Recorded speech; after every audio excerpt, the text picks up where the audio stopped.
Why should I feel discouraged?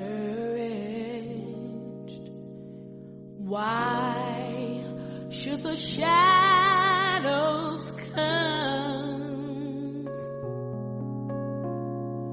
Why should my heart feel lonely?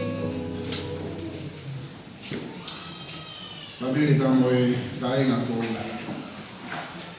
Mo tu papa. Yesu mas. Kamai msijapani pia kwetu kaini tamoi tani. Wazemwa keu pamamala titamau lo tu kamo funwa. Tamo kwa kamari ko ni ke kamata. Ta mama pa famili. Ihe fafea faosi tamo itekia. Porque o fatap ignopere ti pano mo fare no ku tai ke hen ni ahen o la veio ku programani o ku hinalo ya pa ngalo pe fatap ki a tomi ka mala ni ham ka pure e fatap hen ki a ngai ki so ma o se ni sila yo faiva ya mohata wa iki Fatap heni ki he whahu. Wata e fatap makehe. Ki sino e pekia.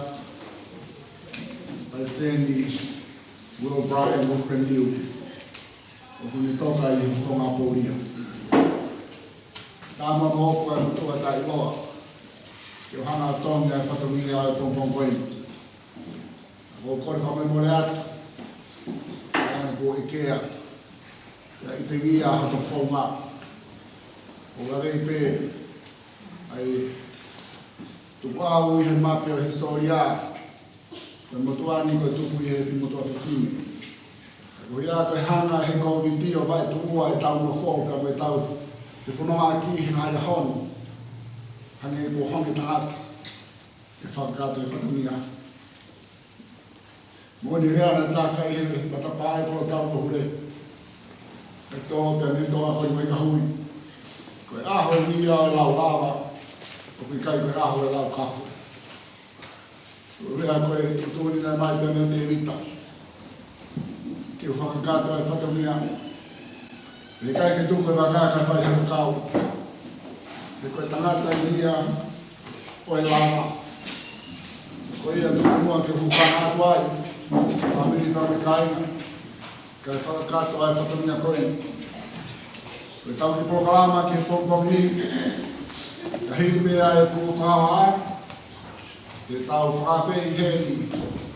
A Filipo Savao koe whohaia i he whono e pekia. I ne kātaki mai o whai e tau wholot. Ka hiri tau wholotu ma tā e whengamari e. Ki a tāpe. Ke kātaki mai o tūko e ne whapapa. Brothers and sisters, family and friends, ladies and gentlemen, it is my pleasure to stand before you to represent the Wolfram Liu family. To our family service this morning as we farewell these wonderful servants of the Lord.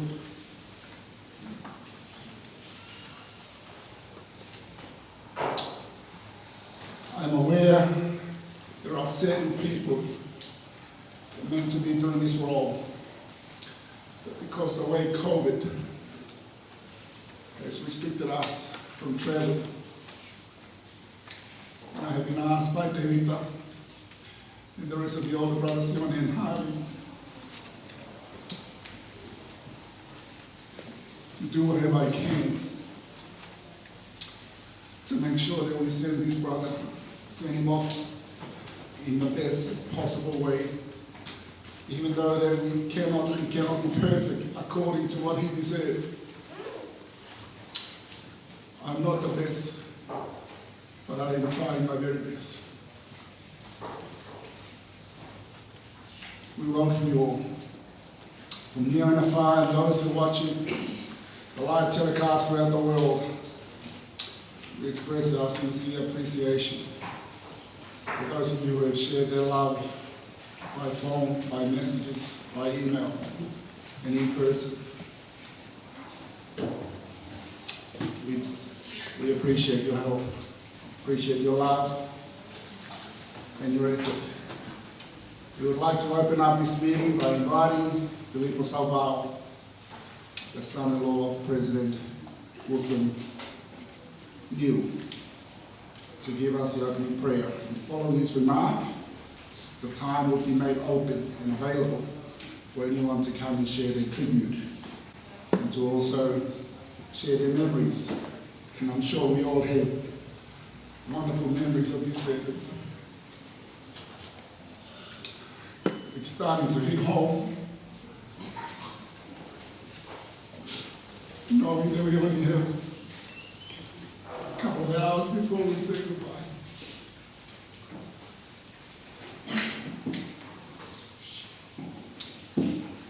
But we'll make the very best of it, family and friends. From 10 o'clock till 11:45, we'll round up, and then we have a 15-minute turnaround to get ourselves set for the final service. So, without further ado, I invite people, please come and say a prayer, and then we'll continue from there. Thank you.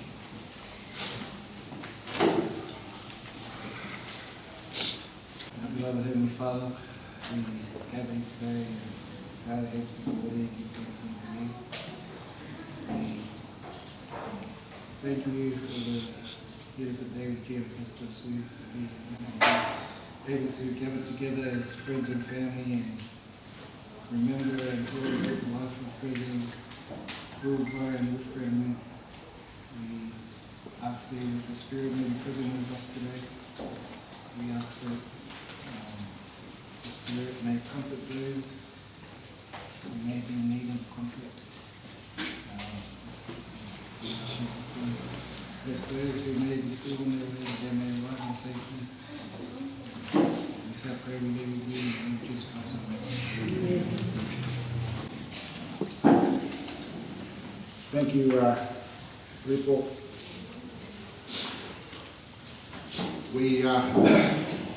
It was actually a deal that I made with Leah that we're both going to stay strong throughout this difficult time. But however, dropping tears is one way that to remind ourselves that we're all human. But tapa te whatapu make, e si kāinga pa moe whāmini ko toa pēo e te kia o kunau. Wakai mai mo mea mai pēr nehi o te. Kāinga pēr nehi he umaka ko hiwa whangā pēr moe ko tāpure. O pē e si kāinga pēr nehi na pua. Ka mahara ka hue fu. Mai si kāinga ko toa pēr nehi he funga mohu e whā. Ka ki nālo e si kāinga pēr nehi he funga pōsi mi ka moe ko whāhira. Koe whanau tā mai. Ia sino te kia. Mea ku ata e panai whaneri ka me kāinga. Ka ko whāmu pēke u whāwhei hei tau kōre ke tau kei te koe ni. Tangata iki Bishop Malolo. Se nisi mai loe whai. Ke wakai me pēke te hata. Koe nofan pē whanau.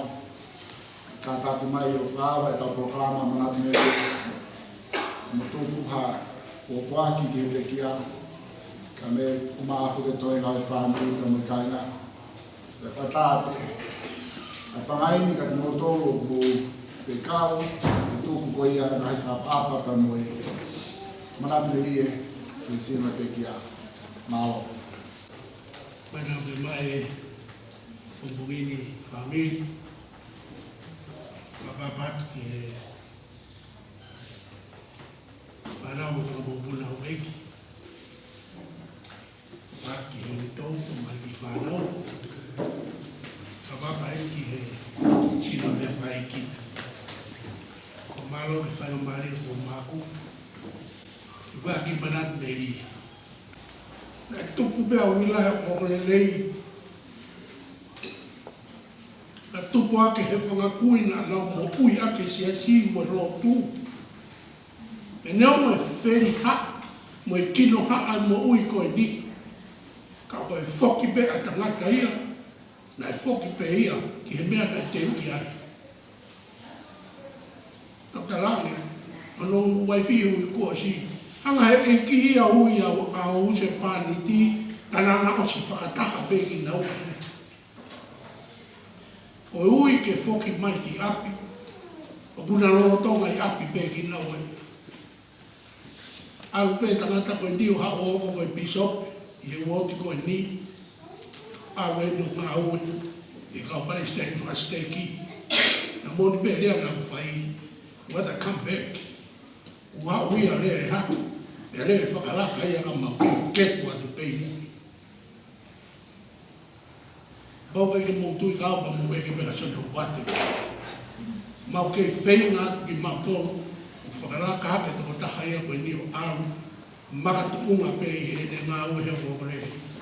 Wharai atu mo tolu kaina, tu beta o marang whakalau maari e toko whai kau taki. Ata o mai peo whara tau ki manatu meri kau. Ka ui e koe tangata mea na activity, karo mai o maari ka te au, ki tangata ko hula mora ui. Na koe tae fas maari e ia ke uoro si tepu o mea ui la maari e. Na ngata fia e. Te mo mea e kaina, o ku fia atu a ui la ia. Na taha mo kau ngā ngewa e ki, te uteu ke te wholau ke mo apu maa. O whātia te kumonto o kotoa pe, o whātia whaamiri, whātia whaamokuna, whaamunau kotoa, o Jesus Christ. Amen.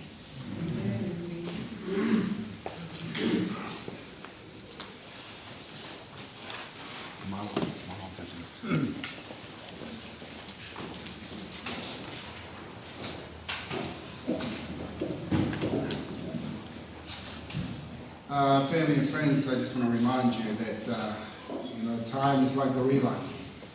You cannot touch the same water again. So take the opportunity, because we only have just over an hour to spend with President from you. So at the same time that we allow people to come and pay a tribute and also to share their memories, we also, caskets also made available for you to say your farewell. So please be mindful of that. Time is very limited, and just over an hour that we have to spend here before we proceed with the final service. Thank you.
whakataha ki pe me whanau a uila mo ariria. Nau tahi meri whakataha, nau araha ke o yang wilen whakataha. Tok taktahi le pe whanau e matanau a maua, e kita whaake unau i ai. Ka koe o whangahi tahanga tau mo ani. A ako mo koa, kia ariria mo ui, mana whanau.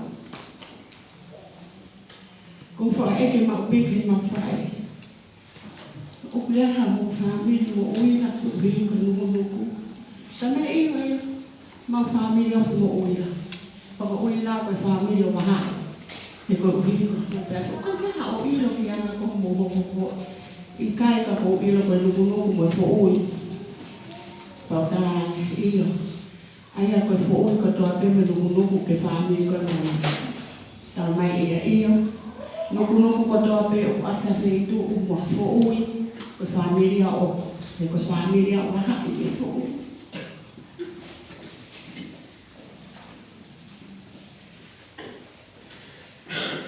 Kaina, ko e angai mau feo ki mo arirea mo ui la.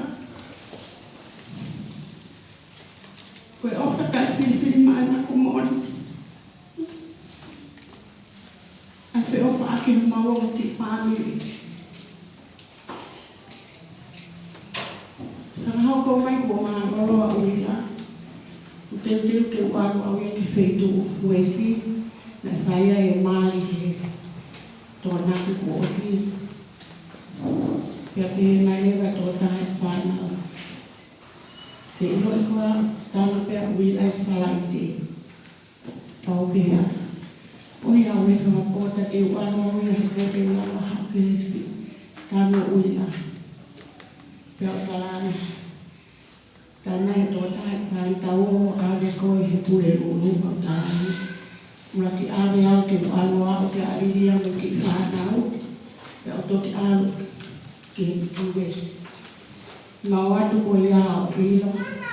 O si tō tāna o wira he ahoi. Pia o aru lawe katoria na i whai ko ia. Pia o fōki mai a niafi. Ko u ilo mo tuewhia. Ke uhehi hesi tāna o tāna koe ni tungane koe. Aliria ko umau e o whakake mo te te koa. Mo te whanau. O tato unga tatau ni kai ni me aliria. Umore hoku hoa. Umore ni mo uina. Ta oe ni hau furu e maaroro a kalanoa.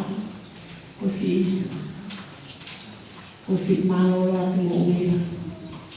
Na maroro mo tō maani nahi e te au. A kosi. Na osbel no pēwhei. I antono a sune. Ko ia maroro i tākosi. Maroro koe na uina. Tō o mea tō tōnu ke mo tō maani. Mo tēni. I sune. Sune a hongfura uina kai sune a tono a te. Ko umau e o whalahi mo oni ka aliria. Ki whanau, whanau puna.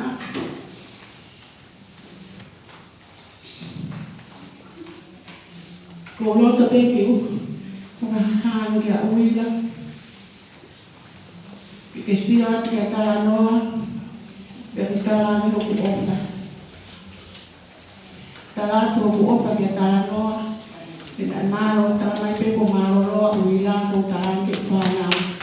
Oi au e. O sio na tānoa ko uila e ko noe noe atu. E te atu e tānoa. Ko ke sio atu ke whine motu ape me whia. Ko e o se te tau e ho furu te ke pe whakau ke hao. Kata e whanau ko tāne. O kai katoe loi e tānoa ko e lite. Pau ko ke whakasio me ke ala tue. Ko no ko mau api o koe ukato. Ia e ko kalama utu e toka taha kutoa pe o kumate. Pesi ki o oti ko e ni. Ia e ko kalama whakai, ko kalama iroa, ko kaloni, ko iunisi. Ka o mate kutoa pe he o oti ko e ni. Ka o ke a uila ke utoi tāna kiwa. Ko uhire, ko ia he ai whahinga ofa marahi o kuloto. Ki si whahinga ko na marahi tu. O ke atai me ko tau to tahai api. To mai e kato. O to haki o kolokalama mate. Putu. O whola he. Ka te mai whana. O ke hai ko tāna ki. Kolokalama taha koto api. Ko tāna iro kakai koe ni. Koe kakai mahe ni e ni moi. Kakai na mauwhi oe. Ka kona o marahi atu. Koe ariria ko o parahi atu ka koe mi whana o e mamokuna. Ka koe tu mea taha. O wale pe ko tala mai e tala noa ke a te whakahua o ila ke ngā ue.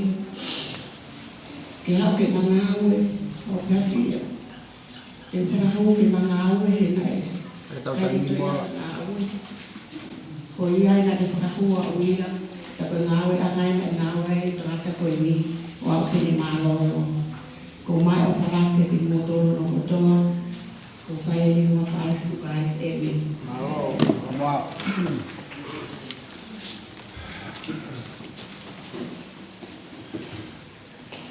Okay, family, since I'm on the microphone, I'm going to take charge of our program because time is very limited. So this is how I'm going to make it. The Balangi Way Free Agency is very important. And the Tongan Way Respect is more important. So I'm going to appoint people to come and say their farewell because there will never be a time like this. Never. So I'm going to invite two of President Wolfram New's nephews are here with us. First I'll invite Samuela Kata, and then I'll invite Maylene, Tony and Benny's son, to come and say a few words. You might not like it, but one day you'll thank me for this. That you got the opportunity to say farewell to Uncle. So, Sam, Samuela Kata, and then followed by Maylene Jr. Thank you. Good morning, brothers and sisters. As you all know, I'm Will Bryan's nephew, Benny's, his older brother's son, his only son. My dad was the oldest out of all his siblings, and I grew up closely with Uncle Willa and his kids. And Uncle Willa always looked at me more as a son than he did as a nephew. Growing up, we didn't have a lot, and neither did Uncle Willa and Ali, but he always made sure that my dad was okay, that me and my mum were doing okay. He gave me my first real job at the Matic, where I worked side by side with him for 8 years. And while I was working with him, I realised that Uncle Willa would always find a smart and quick way to do things. And me, on the other hand, would be the total opposite. So he's probably looking at me like, mate, don't see what I do like that, mate. But, and as you all know, that when I was 13 years old, my dad passed away from a heart attack. And the day that they announced that he was gone, it didn't hit me. And everyone was crying, and Uncle Willa would pull me aside and said, "Come, Sam, we'll go for a drive." And then we did, just me and him, we went for a drive. And along that drive, he said, your dad is not gone. He's always with us. He's here with you now. But Sam, know this, that I'm your dad now. You always look at me.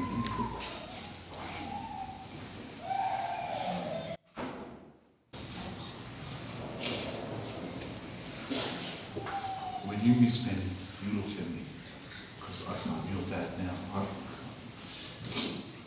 I look after you, and he has done so this whole time. There are times where, I get married and I moved out, and I haven't seen him for a while, but every time I see his face, I see them both. Uncle Willa, 2 years, it's been such a blessing in my life, and my mom's life as well. And I'm sure we can all say the same. Will I speak over to you? Just want you to know that I love you. And I know right now you're with my dad. And just to tell you both that I love you both very much. And that you don't have to worry about. You don't have to worry about honey. Because we're always with her. We're looking after her. Just the same as I'm looking after my mum. Uncle Will, words cannot describe how much that you have meant to every single one of us. We love you so much. And I humbly say these things in the last name of Jesus Christ. Amen. Nāle, ko ngāwa mai e niu, ko rere mai me wori woi.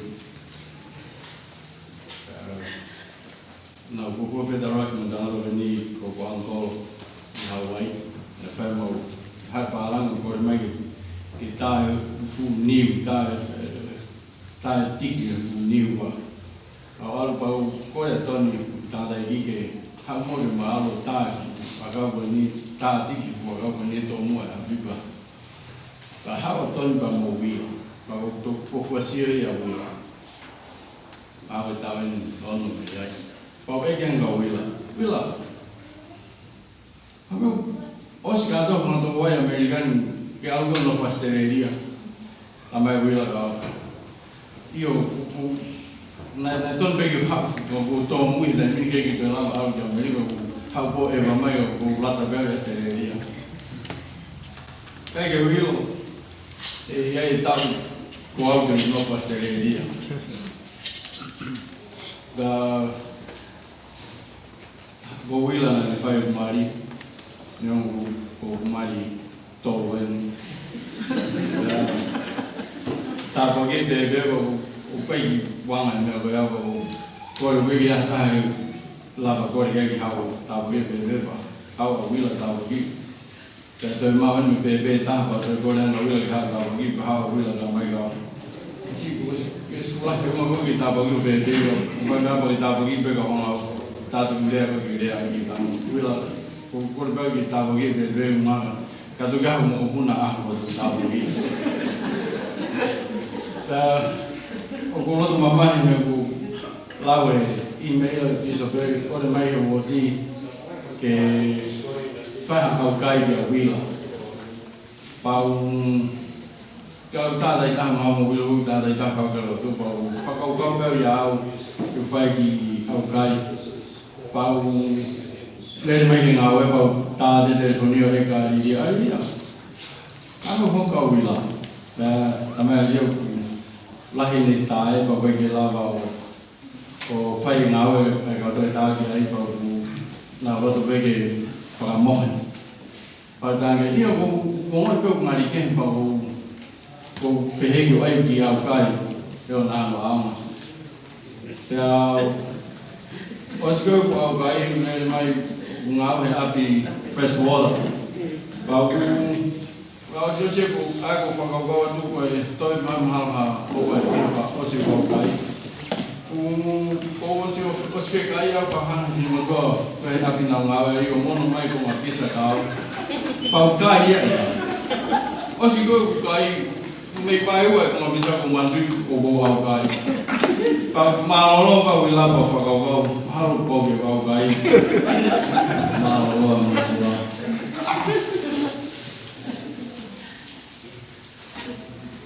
Anyways, my name is Maile for the young ones. I've been living in Hawaii for about 20 years, over 20 years, 20 something years. And I married a few times, but this is my true love, the wife is an Australian.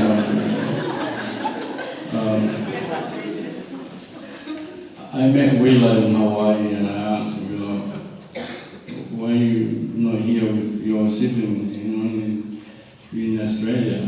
So Willa said, oh, I love Australia. I just come here for visit. And that was about 6 years ago, not knowing that one day I'm going to find a better wife in Australia and a new life. I really enjoy living here, and Willa is the only family I got. He's the one that signed my witness form for my wedding. And I really gonna miss him. And there's no one else to ask to bless my baby. Maybe I better stop having babies now. You know, it takes a lot for a man like him. I wish I know him more. My father asked me, what are you doing on Wheeler's funeral? I said, I don't know. I just have to show myself in there, I guess. And he said to me, okay. While I was sitting in the back, my brother called me, and I just showed him what's going on. I'm so sorry, I'm not sure what to say. I don't want to say anything wrong, but I really love this uncle. And that's it, thank you. Thank you.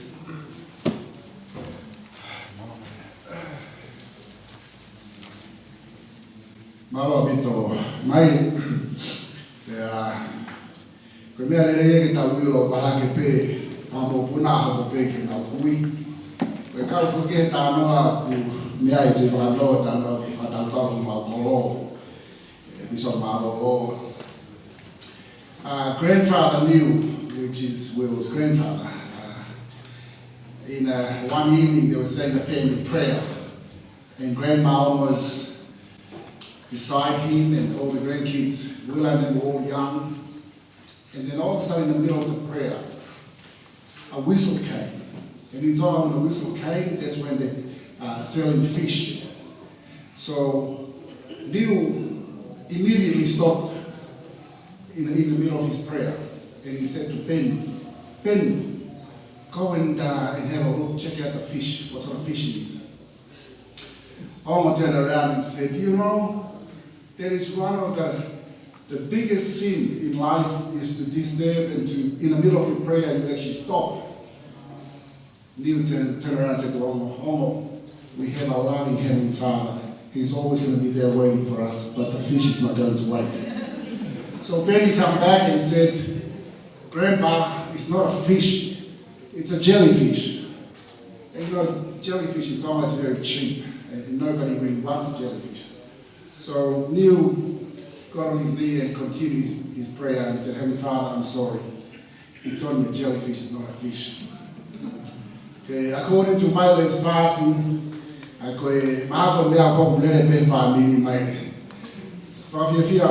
this is the family problem that I want to remind you. I am aware the sibling, the brothers and the sisters are watching this.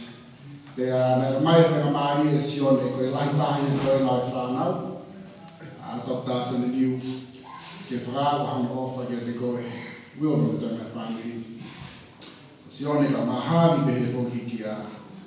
Haweti, you see like judge Lucky New Toma, if you got the Vita, Don Yoga Mafa to Fafile Anna, and they see the wheeler. They are the Kapuka family, the him from Mokweni, the wheeler, the Romana family. This is a family program. So there's only 1 hour left. So this is the time that we hand to the children. For us, Tau tribute, Hallelujah, Kadak. I know it's going to be tough, but 1 word or 2 words is something that I don't want you to regret one day. That you had the opportunity to say your farewell to your eternal companion. Just want to remind you of you're not a widow. Widow does not apply in the Church of Jesus Christ of Latter-day Saints, because we are eternal family. So this time I'm going to invite Priscilla. Where's Priscilla? Priscilla? And be mindful that Nelisa and Barbara is not here with us. So we'll start with the elders. Priscilla, I know that Will probably get his chance during the service. But we want to give the children and the grandchildren the opportunity to say farewell. I don't want to put you in a position that one day you think, oh, I should have taken that opportunity to say my farewell. Mind you that the spirit of President Wolfram is still around us. His spirit will not enter the paradise until we lay him to rest. So he's here somewhere, definitely. Along with the spirit of all his siblings are also here as well. So Priscilla, I'm sorry, but I'm going to invite you to come and say your farewell. And then, Barbara and Melissa from here, if you want to say something, by all means, this is your time. And then probably in the last 20 minutes, we'll give the family time to say goodbye. Thank you.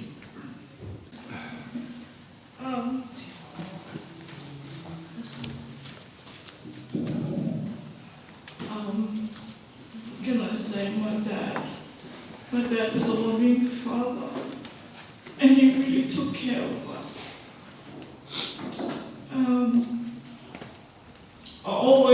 I was always the Milo maker in the family, so every time, whenever Dad came home from work, he'd go, Sila, can you make us a sail in Milo? I said, yeah, no worries, Dad. And I was the one that used to always massage his feet as well, so I didn't mind doing that for Dad. My dad is, whenever I was in trouble and stuff, or whenever I was in things, Dad was the first one I always go to. He always, he gave me all the wise words and stuff. And he's such a good father, and I love him so much. And I always thought he was going to walk out that door whenever I always said, Dad, you're going to come through that door. But he never did come back, but I know he's in a better place now. And I love you, Dad, and I'll take care of Mum and everyone else. I'll do my best to be a really good daughter for you and take care of Mum and everyone else. And I say these things in the name of Jesus Christ. Amen. Amen. I just thought I'd quickly jump up and say something about my dad today. I'm the youngest out of our siblings, and so I used to always get away a lot with things with my dad. But I know that everyone here knows how loving and gentle he was, and I thought I'd share. While my dad was in hospital, I was in hospital as well. And the night that my dad passed away, he's so selfless. I had to isolate. And so, as I was laying in hospital, and my family told me that my dad passed away, no one was allowed to come and see me. And I said to the doctor, please can my husband just come and stay with me for the night my dad passed away? And they said no.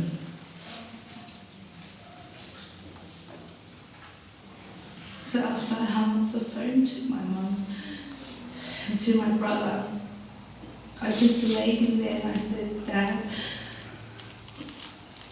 And when I said that, I could feel him straight away, and I said, please, can you just stay with me tonight? I'm lonely.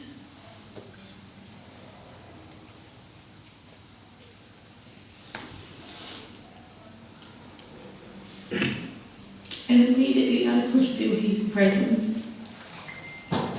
At the same time that happened, my sister and Atataki Uma, Nelisa, she said it's funny that night that Dad passed, she was packing things for her kids, and she said all of a sudden she felt my dad.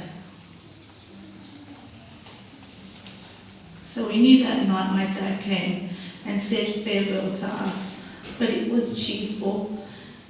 And I know that my dad never wants us to feel alone. I wanted to share that with you because my dad never looked down at us kids. I was probably the naughtiest one out of all of us. And every time he'd see me, he'd say, Grace, have you conformed your life? And I said, I'm getting there, Dad, I'm getting there. But he never looked down at me, and he always loved me, no matter what. I've always joke around with him and mess his hair up. But he always just laughed at me. I just want to thank you all for being here and to come and see my dad. He looks handsome today, and I said he looks ready. I love you all, and I love you so much, Dad. And I say these things in the name of Jesus Christ. Amen. Grace, didn't you have a letter for me? Como tu kamar ko tanhay ba? Ay ko kamari na kasaw. Ah, tayo. Hol. Mahal.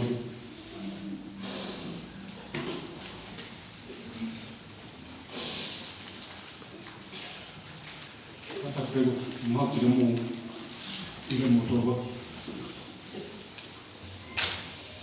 Kembali ke farm.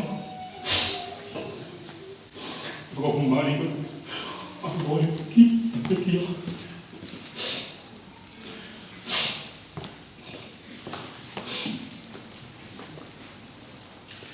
Kau ni memang berhitung apa?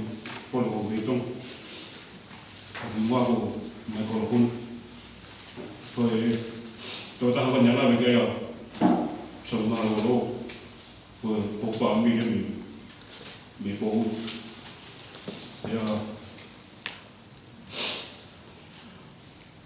bạn cái pháo là cái gì phần nào phải cái cái gì cô nếu mà cô mà lấy mấy cái pháo bị phân đi cô có biết cái đó về kia cô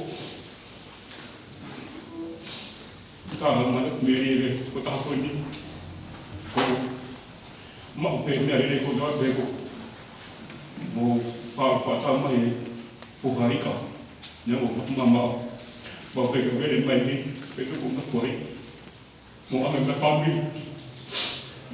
ko no pe ko ke te kai mo do ni ame pe ni kai mi ta mo pe mana ko pe ni kai mi ta ko mau pe na le ko ta pe au fa mi ko le mai be tu ko ni ko mai na kai ko ya de mau na ko ni ai ko ta mo e ki aku ya tao mo no le dei ko be ko e pa ni fo mo wi te ta be fo ta be ta ma ta ko ni ya mama ba ya ada kamar di motor, kami kamu, mana tu pun mengunggah off.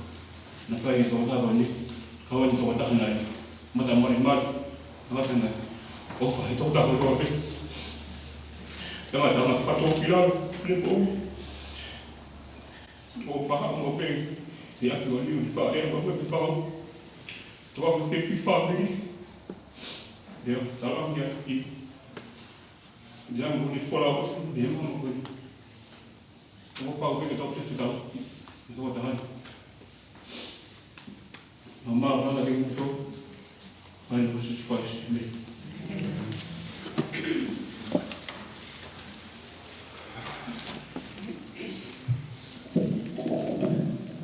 Alla Bitto, Michael Fatmaya, Ilif. We are talking like the family, we are not for walking the maid of the arm. I did to be for Grace a bit later on. The family will need to go to Filippo, where we have my call from my Edith Filippo. We cannot let the day go by without you having to say something. I know that Melissa and Barbara are not here with their husbands, but you're here and you can take the opportunity. Following Filippo, I'd like to invite William Duarte. We know that he's one of the family who are very close, who Hope and I relied so much on his brother here when it comes to priestly power. And I think we both agree, Hope and I both agree that our children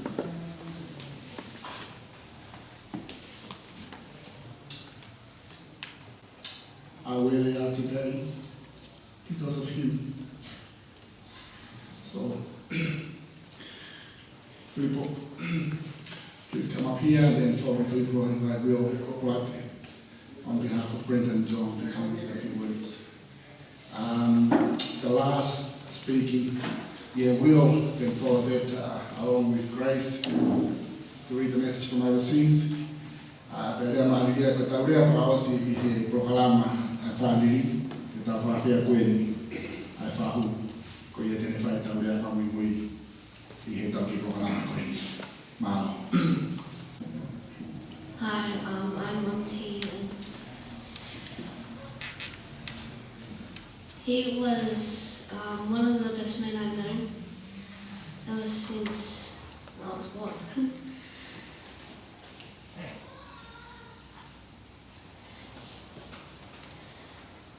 I love him and I love him so much. I just never knew this was going to happen this quick.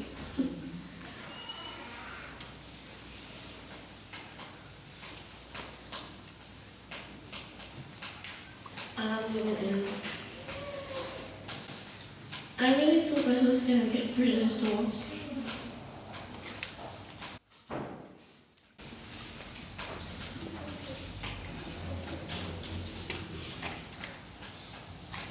I thought I was going to come back.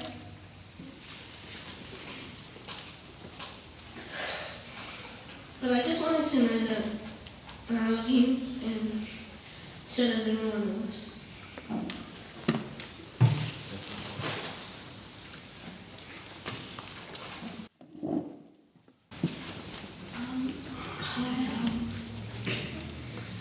I'm Adelia, one of Will's grandchild, and I love you so much, Papa. I'm going to miss playing with you, hearing you cheering you in the game.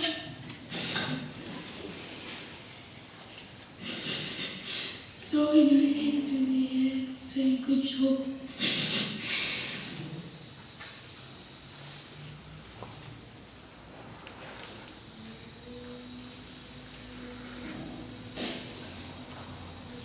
Yes, I need you to know that I love you so much.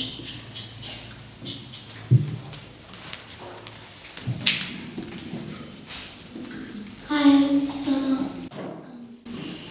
I'm one of his granddaughters.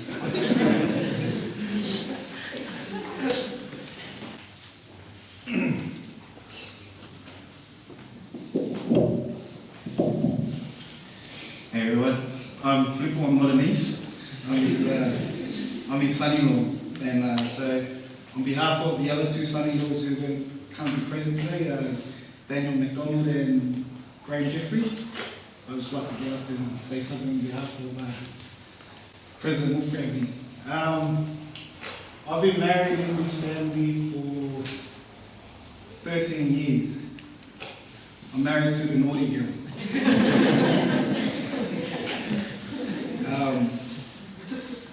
During those 13 years, I've learned a lot of lessons from this man. Lessons that he never thought that, lessons that he never tried to teach me. Lessons like how to love his partner. Also how to love his daughters. I'm fortunate enough to have 6 daughters. I don't want a son.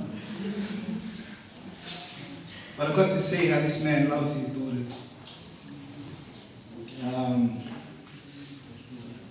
Also another thing that comes to mind is his faithfulness. His faithfulness in church and following Manly Sea Eagles. He would watch a game on the weekend, and if they won, he'd watch it again that night, and then when we come back home on Monday, we'd watch it again on Monday.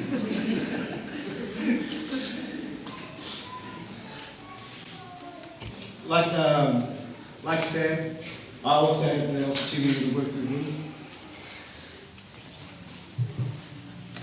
President, sorry. We'd have work meetings every month, and just to let everyone know about the progression in the factory and how good everyone's going. So one time one of the bosses got up, and we hadn't been doing too well, and he started started swearing. And then he was pretty fired up. And while he was mid-blow-up, President Wolfgram decided to stand up and walk out. And as he was walking out, our boss goes, "Will, are you alright?" And he stood up and he said, "He can't sit there and listen to the way he talks." He goes,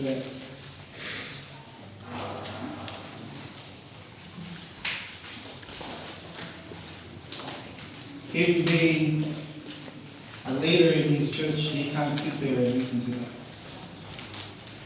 And ever since he did that, that one boss always watches himself around the room. If he's going to blow up, he'll look around like this, see if who's around, and then he'll blow up. But I love this man very much. He means so much to me, my wife, my daughters, his grandchildren in Brisbane, his grandkids in Matataki. It's just, when I think of him, I told my wife, I'm so happy, like I kind of want to show off a bit, like this is my father, you know. He's touched so many people, young, old, medium. He's a great man. And I stand here today, I'm happy. I'm happy because his faithfulness, he was always unafraid to go back. He was never afraid. So I stand here, I'm happy, I'm happy for him because I know that he knows where he was going and he was looking forward to it. And I leave these things in the name of Jesus Christ, amen. Amen.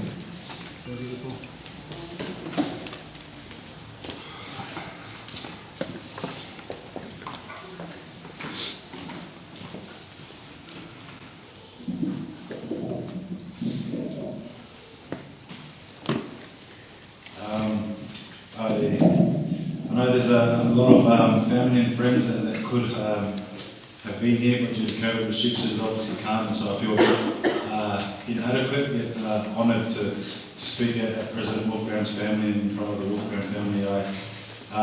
When I think of the word righteousness, I think of President Wolfgram. I think he embodied that, and growing up throughout my youth, he was my bishop, and so many lessons I learned as a youth came from President Wolfgram in his closing remarks that he would share at BYC, BYD, or the youth fireside that sometimes would go over time, but nonetheless were on point and have made a big influence in my life. He, as Filippo said, was a big Manly fan, and I recall when I was playing at Manly, there was a magazine that went out at Brookvale Oval, and as some sort of a GW truth, on this Q&A it said, "What celebrity would you love to have dinner with if you could pick one?" And I wrote, "My Bishop, Will Wolfgram."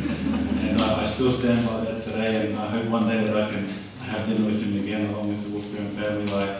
He's raised a son in Will Wolfgram who has been a rock in my life spiritually, and I feel for Will and the family for the not eternal goodbye, but just temporary goodbye for the time being.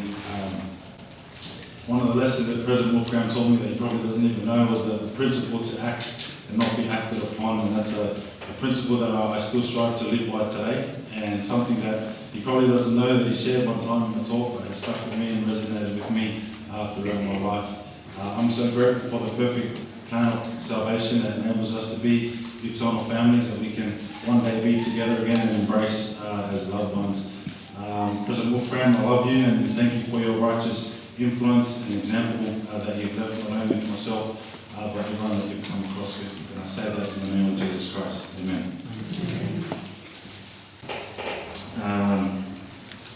So, one night during your isolation, I'm talking to my sister Grace, and it must have been 1 or 2 in the morning.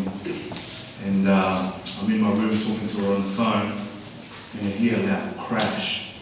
So I said, "Grace, I've got to hang up, see what happened." So I get up and I go to the bathroom, and my mum's trying to open the door to the toilet. And I can just hear her saying, "Dad, Dad, open the door, open the door."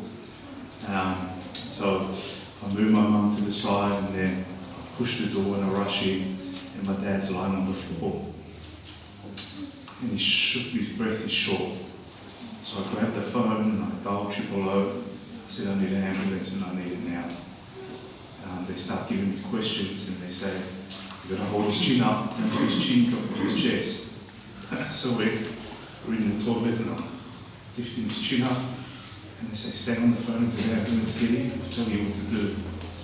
And they say, can you lie flat on his back? I said, there's not enough room in here.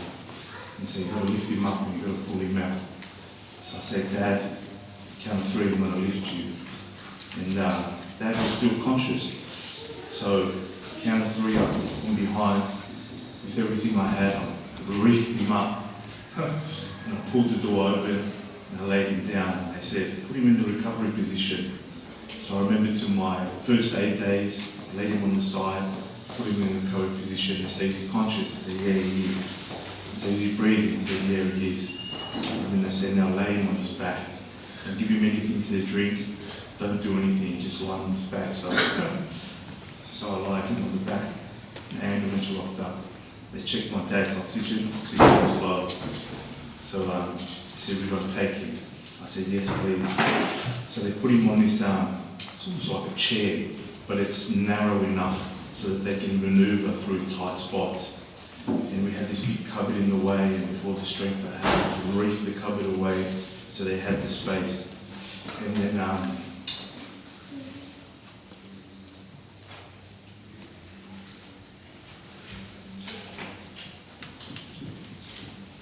on his way out, I grabbed his phone and the charger, shoved the phone into his pocket and his charger. And I said, when you get there, call me.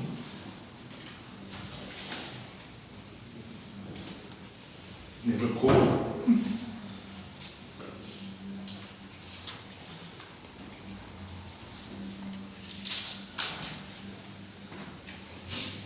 You know, Jeffrey Arnold said, at some point in our lives, everyone needs to walk within the shadowland of Gethsemane. Everyone needs to have, even in the slightest way, have a taste of what the Saviour went through. That week my dad was in the hospital. I felt like I was in my own Gethsemane. I called every day for checkups and they said, unless anything significant changes, the best is to call around big day. And so once we were out of isolation, Mum, Silo and I would spend the day. When it came to 11:30, my heart started pumping because it was time for an update. And so I dropped Mum and Silo home, just in case it wasn't a good one. I didn't want them to hear it. And so I drive. Dad had some good days, Dad had some bad days. But in the end, he had too many bad days. But that week, it was by far the most difficult week of my life. And I told my dad, it's how it's supposed to be, Dad.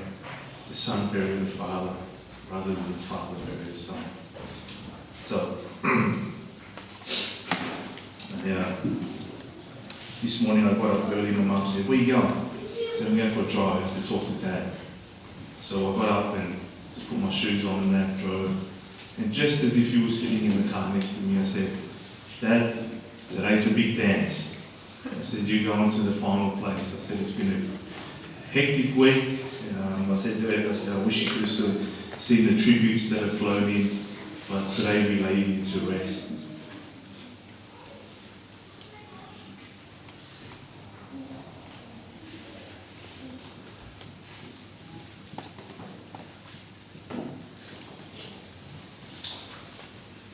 He said, I'll be there. He told Mum I'll be there, and it's going to be a good one.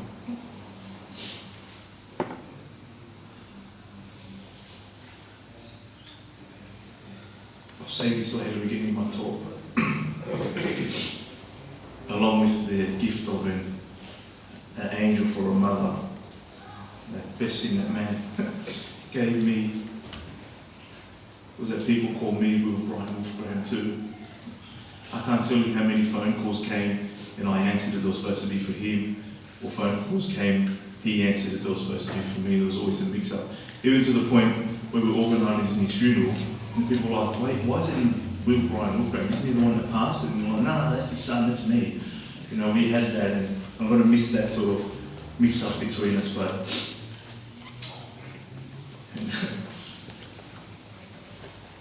now I carry the name.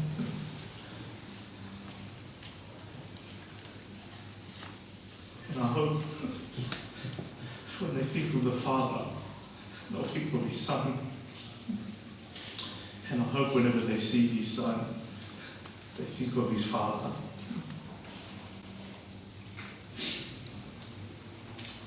Sometimes I used to complain to Dad and he'd say the same thing over and over again, the same counsel that President Hinckley gave. President Hinckley's father gave to him, and that was to forget yourself and get to work. And so if I know anything about the 38 years that I spent in church, is that this past Sunday, that man would have received a calling. That's what I say to Dad. Let's forget ourselves, let's get to work. We have a great and marvellous work to do. We still do it together. We just different sides of the veil there.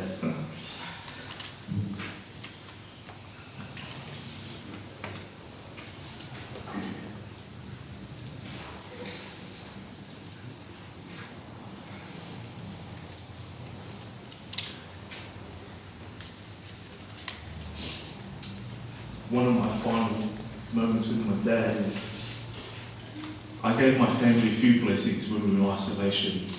One of the blessings I gave him, he said, you know what my biggest fear in life is? And I said, no. He said,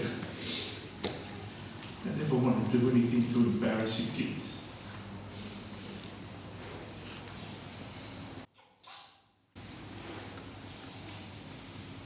And I said, Dad, even if I had the option of an apostle or prophet, when I lay my hands to bless, there's no other man in the world that I'd rather bless with or stand side by side. And with you. And then we embraced and said, I'm proud of you, son.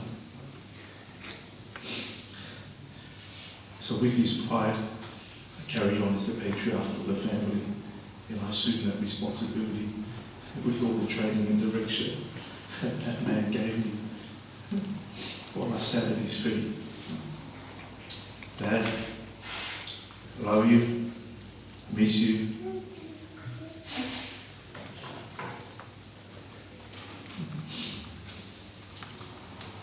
I want my mum to know how much I love her too.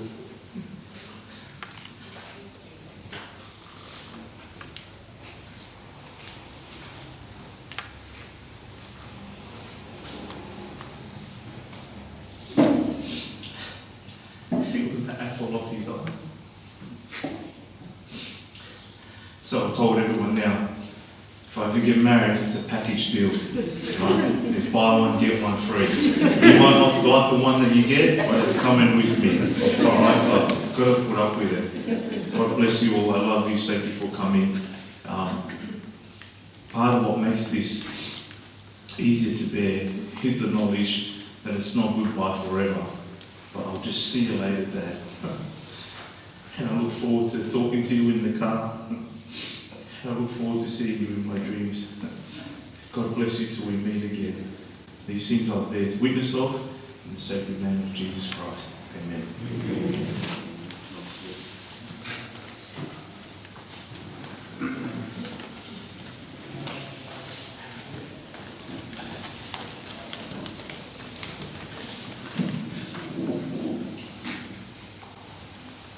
As obviously COVID restrictions apply, well, the majority of my dad's family from overseas couldn't come, so my uncle Lucky Neil messaged this morning and asked that I read a message on his behalf, so this is his letter to my dad. I join you in grieving the loss of Will Brian Wolfgram, a kind and loving brother and a true friend. Whenever I come to visit him, he and his wife Adelia and their children are happy. and they welcome me and treat me with love and kindness. But Will was more than just a good brother to me. He was good to our mother and our father. He was obedient, hardworking, and God-fearing. He became a good husband and a great father, and most importantly, he became more than I will ever be. He became a man of God. Not much that he had high in the church, but that he has successfully helped others who have needed help. I am truly blessed and proud to have known Will, and I'm grateful for his kindness, friendship, which I will always cherish. I convey my love and the love of my wife Hedita and of our children to you, Olivia, and the children, with our prayer that the Holy Spirit will be with greater loss which you have suffered at this time. May God bless you and keep you all always. Moi ofa tufau lakinga.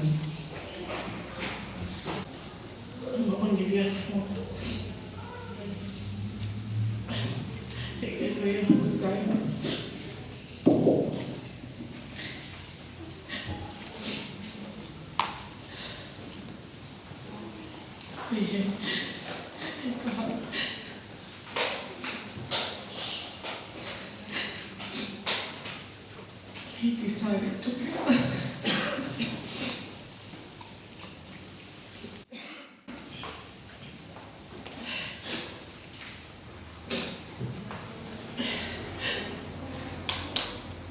Fufu anunció que ele foi happy. He fell in love. I told him he was supposed to come home, not me to come and see you. This way.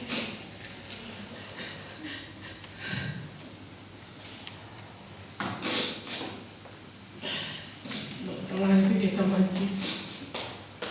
Dia pernah pergi blok. Apa ini?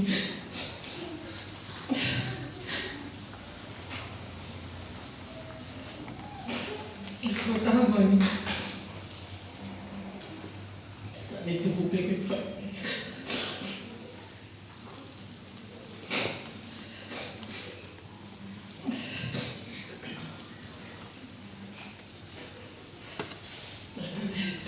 Ini ko al kama ki ko mafu te mau pe kau tu pensi o ki ni ta ko ai pa ko mafu ko mafu ki ko ki pa kalau ini ani dia kaya tahu au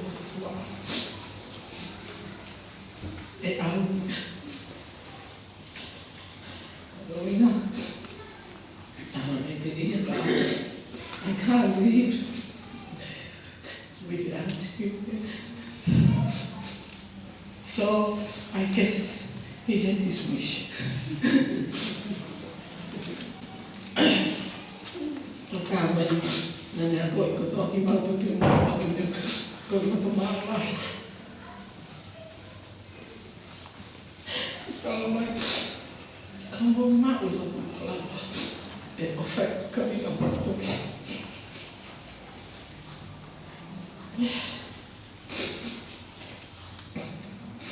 Nanya aku mah tu dia mau offer. Kita kaya kau tu ni. Tu kau ni kalau lah kau ni. Ni dalam ni kaya. Ini kau tu ni. Aku kefia. Orang dia kan kami bega melhor eu ia cá. E eu kefia. Então bem cá. O negócio que me deu kefia.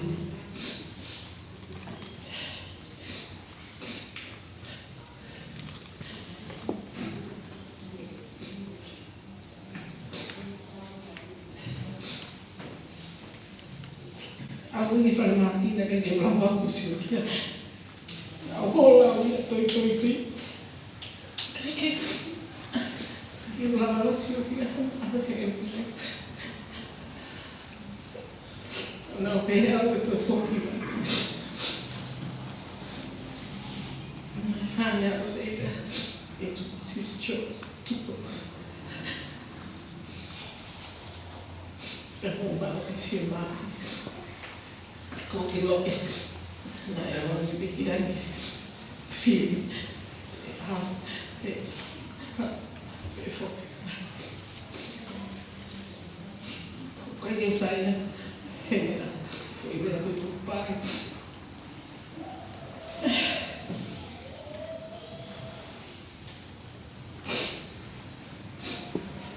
Well, I didn't know that I can't hear you.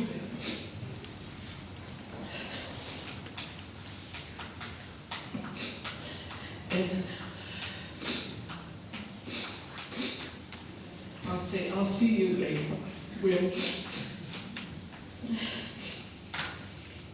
This is not right. I thank you all for coming. The love that I see people show my husband will. Thank you so much. And I say these things in the name of Jesus Christ. Amen.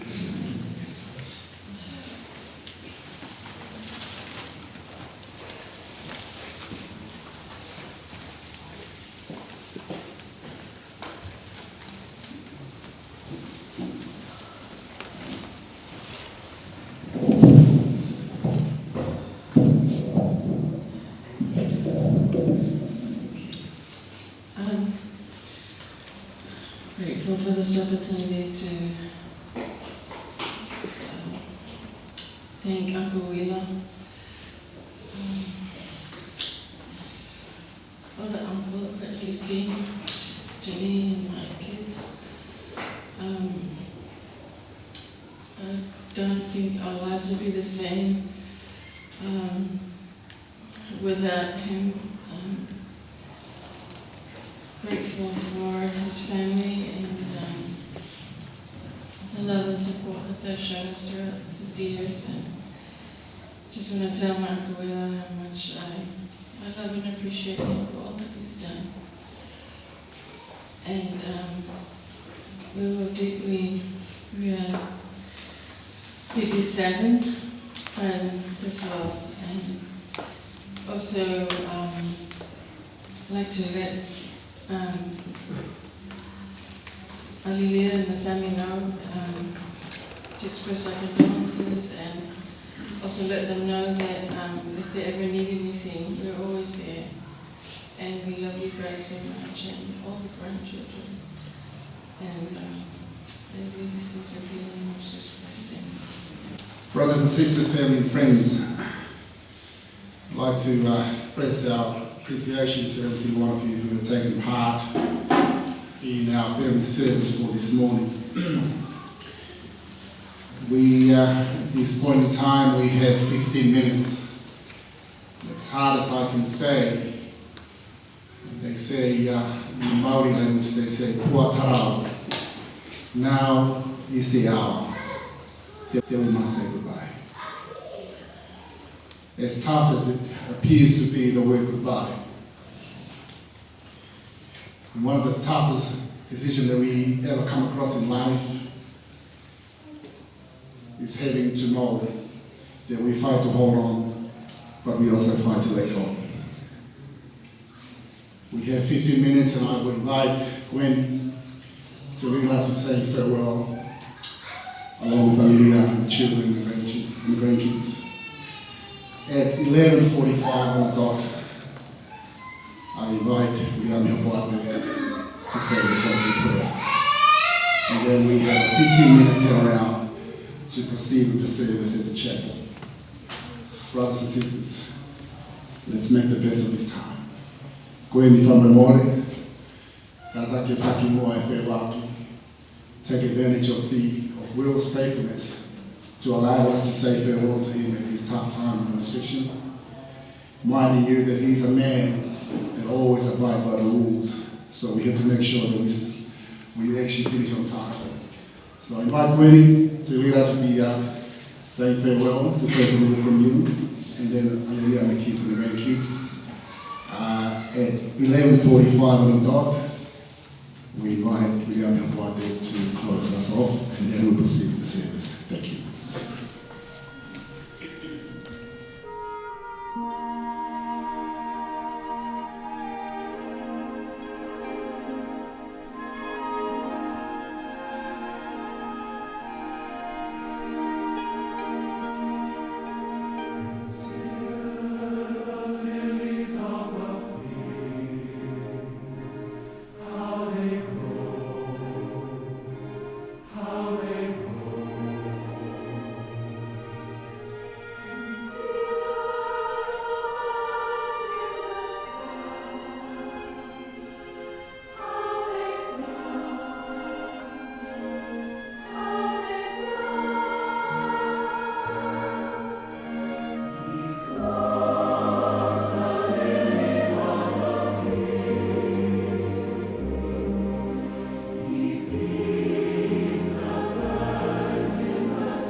I'd like to share an experience today while my family is standing here. To your family, Mr. Woodward, and your goodness. Your grandfather was responsible to save my wife. 2019, she went to see the doctor. And the doctor said, you have aggressive cancer and you have a heart condition. That night he came home and we rang your grandfather. And he along with your grandma and mother came to visit my wife. She's lying on the couch, couldn't stand up. And that night he gave her a blessing. He blessed her so that she can persevere and that she can carry on with her life in mortality. That was one of the most sacred blessings that my family has received in this journey of life from your father and from your grandfather. Today, my wife stands here today. Thanks your father and your grandfather for the great work he does. I say this to you because my family is one of the recipients of many of the blessings that he has ministered to a lot of people here on the earth. So I thank you very much to the family, to you, Mr. Woodward, all of you.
sisters, we apologize we are running over time, knowing President Wilfred, the man that he is, as always to keep by the time.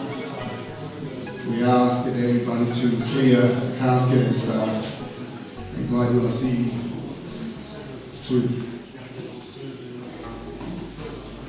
finalize the final ordinance before we close the coffin, please.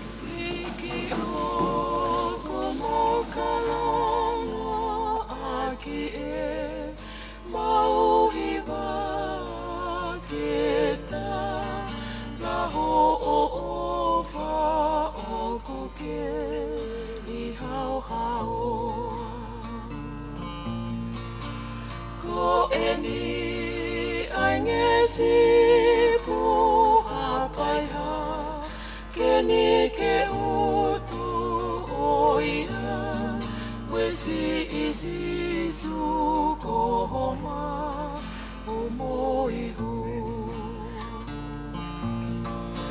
sisu kohoma uhu inai peki nae akau koe uhi ako au I kai lava ke malau Eiki ke mau mau e kunga hime ako toa ai ke mui mui atu I Father in heaven, this time we gather as family and friends as we close this family gathering, and we express gratitude for the blessing blessed to hear from loved ones and their experiences of President Wolf Graham. We're grateful for his righteous influence and example of Christ-like service and love, and we're grateful for our perfect plan of happiness that enables us to be eternal families. I'm grateful for our perfect Son and gift, Jesus Christ, and his infinite atonement. We love you, Father, and we continue to pray for thy Spirit to go with us, particularly with Oli and the Wolf Graham family, that will be comforted and strengthened at this time. And we love you and say this in the name of Jesus Christ. Amen.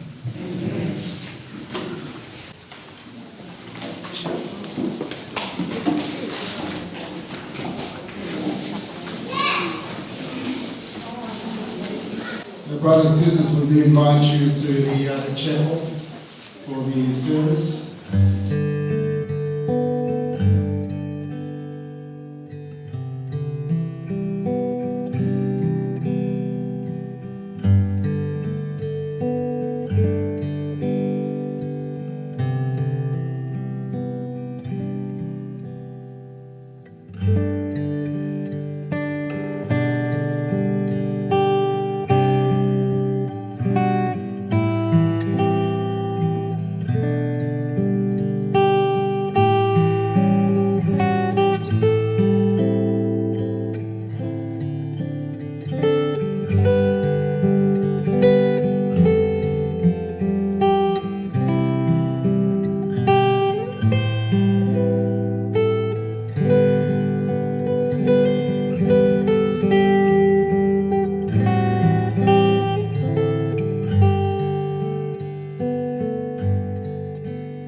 We welcome family and friends, those who had relationships with President Wolfgang. We welcome you to his funeral service. We acknowledge his loving family sitting in the front with their extended family. We pray that the tender mercies of the Lord will be with them at this particular time. My name is Roy Danielson. I'm Bishop of Freshwater Ward. Sitting behind me, who's presiding, is President Paki, President of our Australia's Sydney Harbour State, with his first councillor, President Biddle. Also sitting next to them, my councillors and member of the High Council, Brother David Halame, and also Brother Eni Gavalata. There's been a slight change in the program. We've asked some of the brethren to come up and sing one of President Wolfgang's favourite hymn, Folo, Fola. If I can invite them to come up and to sing that hymn, and then we'll continue from there.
Thank you, brethren, for the wonderful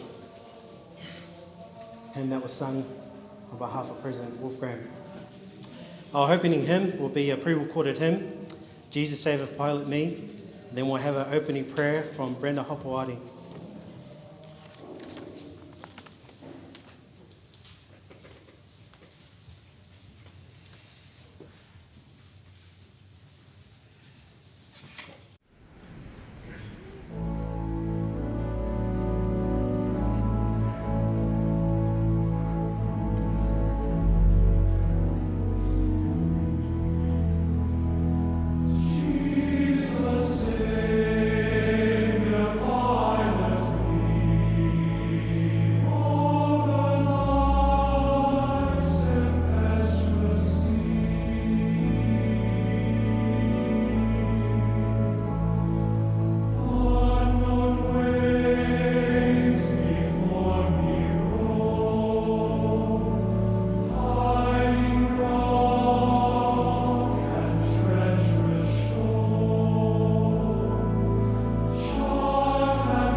Our dearest loving Father in heaven, we gather at this time, Heavenly Father, for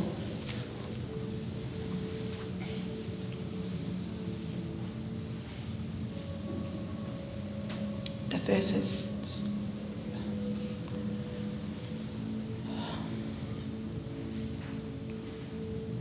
service of our President Wolf Graham. We're so grateful, Heavenly Father, for the plan of salvation that we'll be able to be with President Wolf Graham at this time. We ask at this time, Heavenly Father, to please bless the Wolf Graham to have peace and comfort at this time and the rest of us. And we say this in the name of thy Son, Jesus Christ. Amen. Amen.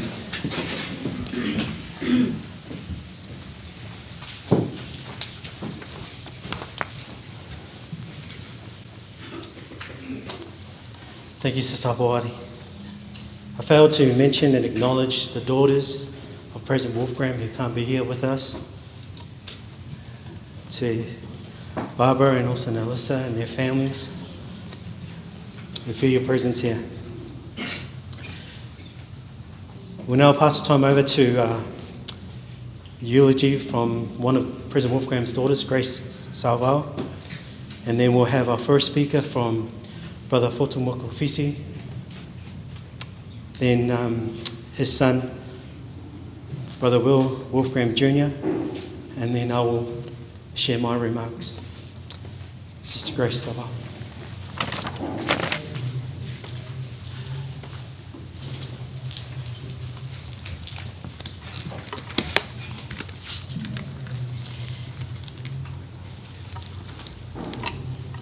When we consider what's right for a eulogy, we want to make sure we capture all the things that were significant in that person's life.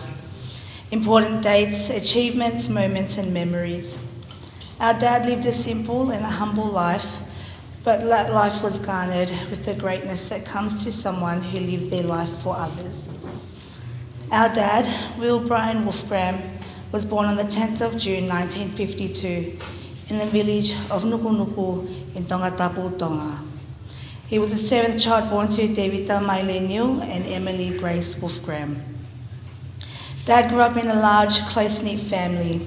He and his brothers would work side by side on the family plantation and doing jobs on their property while his sisters, with their mother, would take care of things around the house. He had very fond memories of growing up with his brothers and sisters in Nukunuku. Our auntie Mercia told us that Dad was the comedian. He always lightened the situation if things got too serious.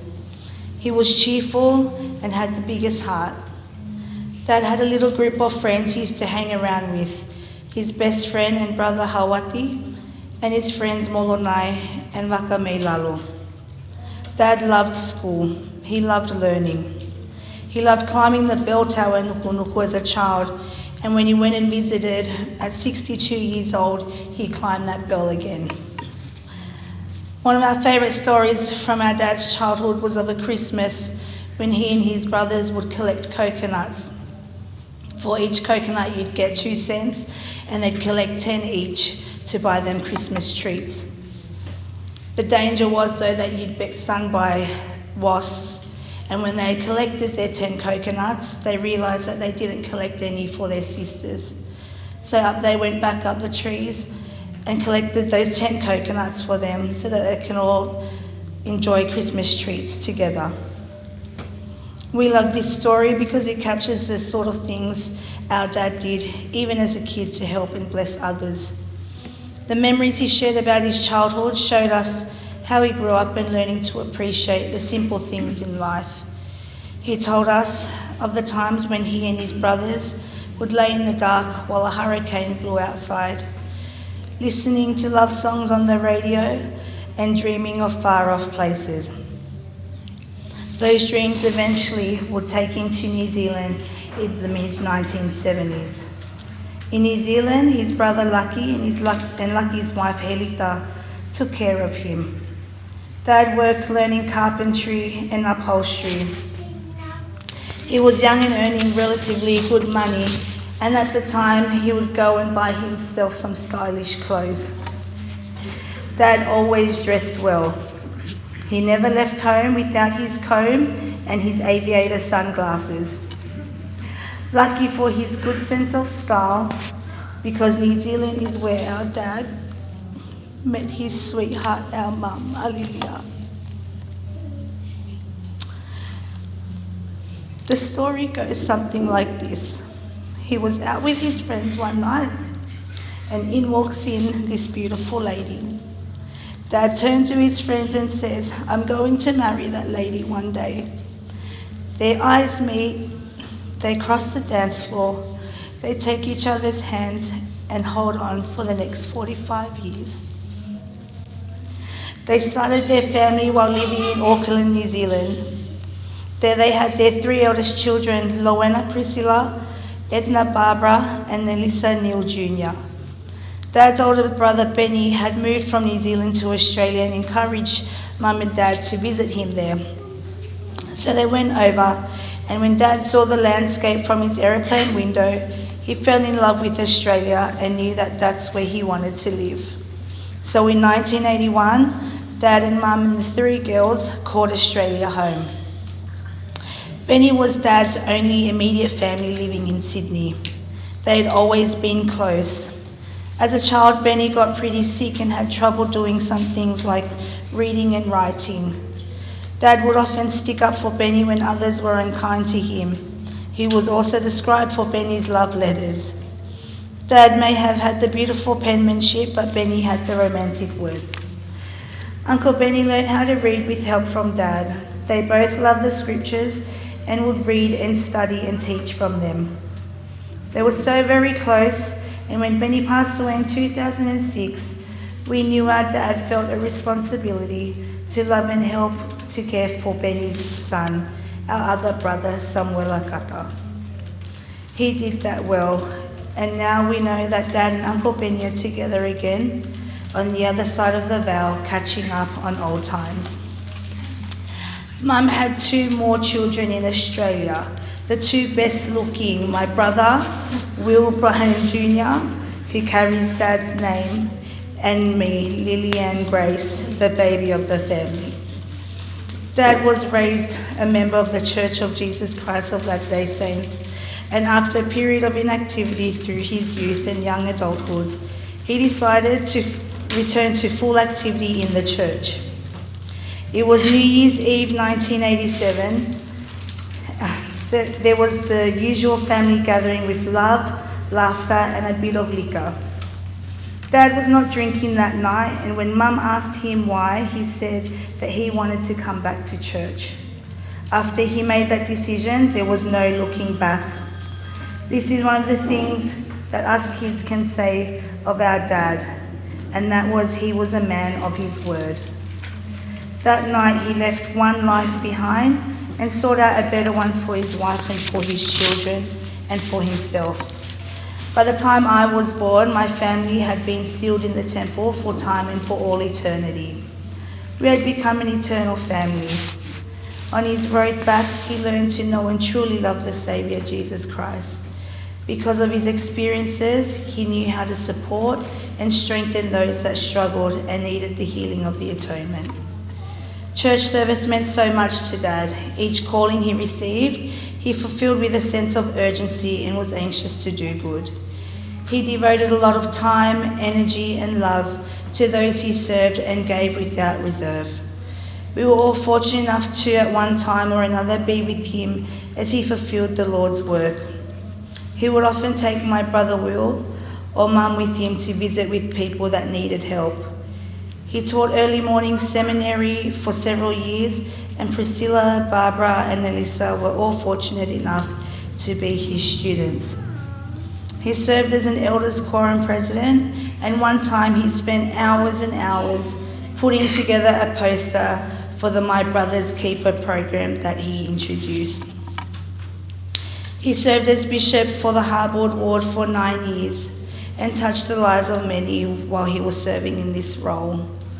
He had several counsellors who would serve with him. However, Dad's number one partner in service was our mum. She would often take the seat next to him as he drove from place to place to visit and be with the members of the ward. Mum would often have to make a meal because Dad decided to invite someone after church. We'd remember waking up on Christmas morning to people that we've never seen before because Dad's invited them over for Christmas because they had no one to spend it with. He would get my mum to go quickly buy them a present, even though we didn't even have presents. Mum would feed, love, and graciously host them, and Dad would spend time talking with them, helping them feel like they mattered.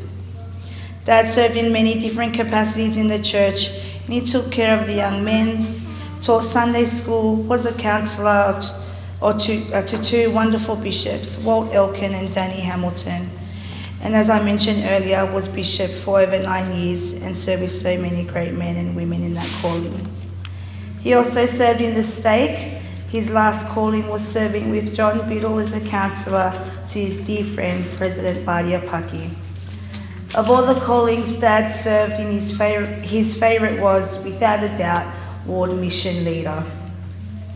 Dad is a missionary at heart. This was one of the best times for our family because he filled our home with the spirit of missionary work and taught us the importance of reaching out and sharing Christ's love with everyone we came in contact with. We have no doubt that this is the work that he is diligently performing on the other side of the veil. Dad was a hard worker.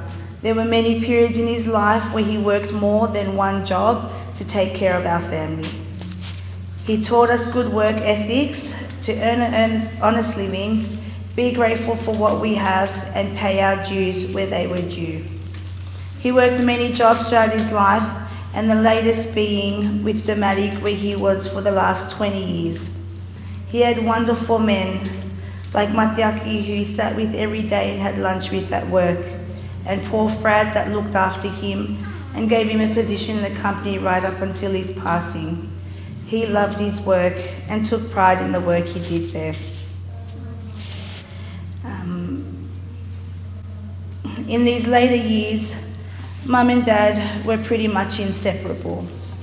They've spent thousands and thousands of hours cruising around in my dad's silver vans, or as we call it, his silver bullets, and Mum riding shotgun as they did trips to the Flemington Market, Kmart at Warriewood, or to have dinner at his favourite restaurant, Hog's Breath, to visit family far wide, and to attend the many meetings Dad had for church. We really loved that they had such wonderful friends who we will forever be our family. We loved the little outings that Dad and Mum would take with their OGs, Fotu and Teki Mokofisi, like the young and free, living it up. Dad would often tell me about the wonderful steaks and dinners that they had, not remembering that I was at home starving. He made us so happy and brought us all so much joy to see them enjoy life together, not just our Mum and Dad, but more importantly as internal companions. Dad and Mum have been sweethearts for a very long time, and even now, from the other side, Dad continues to take care of his sweetheart, and we're eternally grateful for that. It has been a privilege for my brothers and sisters and I to be raised by such a wonderful man. As a father, he was always kind and gentle. He was very thoughtful when he counselled us as well. We knew that no matter what happened in our lives, that Dad would always be there to love and support us. My sisters and I have been blessed to have married wonderful men who in many ways are like our dad. Dad wanted nothing more than to see that we were taken care of, and this has certainly been the case. I think the greatest blessing as a mother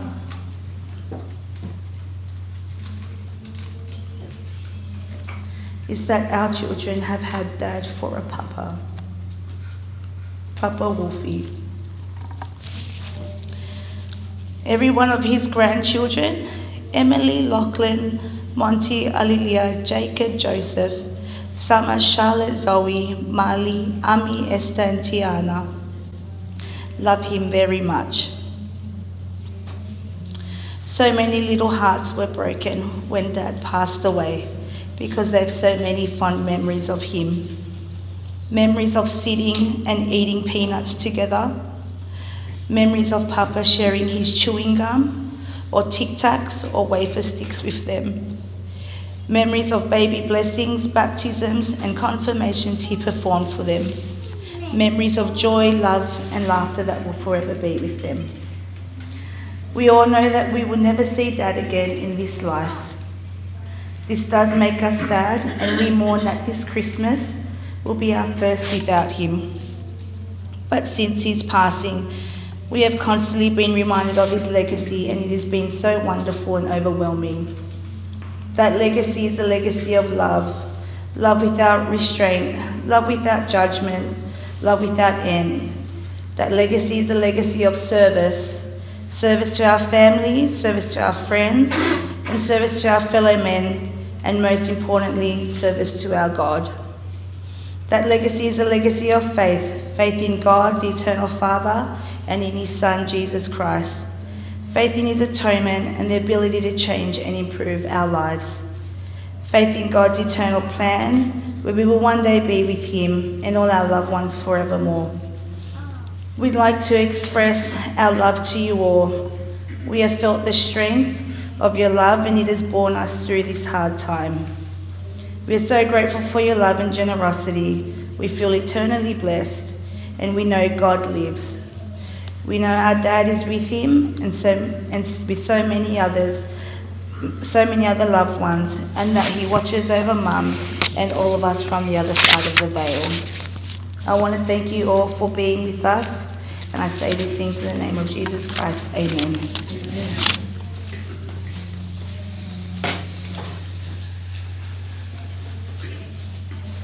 Brothers and sisters, President Paki, President Biddle, Bishop Anderson, I am so humbled to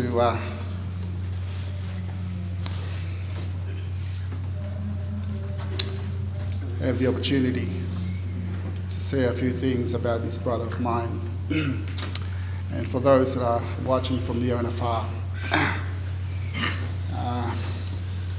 give him my respect. I'm a bit lost in where to start. I'm sure that all those people who know this man, as President Wolfgram, knew. But as I said to Will last night, I'll just get up there and whatever comes to my mind and my heart. I'm sure that no principle is away from the way that this servant lived his life. And one thing in particular that I want to touch base on is the sacrifice that he made, and especially with the love and the compassion, and most of all the charity that he had, the love, the pure love of Christ. Our sacrifice, to be real, must cost and must hurt. We must empty ourselves. The fruit of silence is prayer. The fruit of prayer is faith. The fruit of faith is love, and the fruit of love is service. The fruit of service is peace. And when you find peace, you'll have the Spirit of the Lord. And when you have the Spirit of the Lord, you have everything that you need. And that's what President Wolfgram did have. You know, they say that peace begins with a smile. How often you walk into a chapel, an LDS chapel or any other denomination, you see a leader that sits in the front with a big smile. And that's will be the memories of President Wolfgram. I said to Will the other day, your father was always happy. And I've come to know that he wasn't happy because he had everything. He was happy because he was grateful for all that he had. And having to spend a lot of time with him, and now knowing that he's about to leave this mortality, this life, I have also come to know that it's time for me to follow the counsel of Brother Hamilton. He often said to step up and step out. I have nowhere left to hide. A lot of time I rely a lot on President Wolfgram, and even with my brother Mana when it comes to the priesthood power. President Wolfgram will always greet us with a smile. And every time you smile, it is an action of love. It is a gift that you give to people that you smile to. And that's the sort of man he was. remember going on a lot of journey with him. We used to have this routine of going to the temple every Friday. And then after we go to a buffet restaurant. And having an opportunity to serve with him in a bishopric. One time we came back from the temple after having a good feast. I asked him a question. I said, Bishop, I sat at that meeting with you 2 weeks ago, and there was a particular calling that was actually given or extended to this brother that I, with my earthly eye, sees, no, it's probably not the right person. The president told me this story. He said, brother, I came across a story many years ago that President Hinckley, when he was an area president, happened to be out at a stake conference in where they were looking to change state presidencies. And he actually whispered to the state president, he said, what about that brother that just walked in?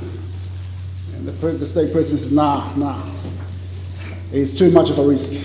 And President Hinckley whispered to the president, he said, President, we are to take the risk. Don't you think that the Lord have taken a risk upon you? So therefore you need to take a risk upon others. President David O. McKay made a very compelling statement. He said, the purpose of this gospel is to help the bad man become a good man, and the good man become a better man. But how do we take that risk? We need to have compassion. We need to have love. We need to have charity. We need, like President Wolfram, to train our mind and our heart to see the people for their potential. How often we hear President Monson in a general conference reminding us the quote that was made by Mother Teresa, once you judge people, you have no time to love them. And that was mostly peculiar about President Wolfram. He saw things that we others cannot see. Because he had love. He had compassion. And that's what the Savior taught us. President David O. McKay also said, that true happiness only comes when you make others happy. The prophet Joseph Smith said, if my life is no use for my fellow men and my friends, it's no use for me. President Monson said, unless we lose ourselves in the service of others, there's only little purpose to our own life. Brothers and sisters, perhaps that's probably the message today. As President Hinckley's father told him, forget yourself and get back to work. We're all here for a purpose, and that's the same purpose that President Wolfram understood. To help the bad man like me become a good man, and a good man become a better man.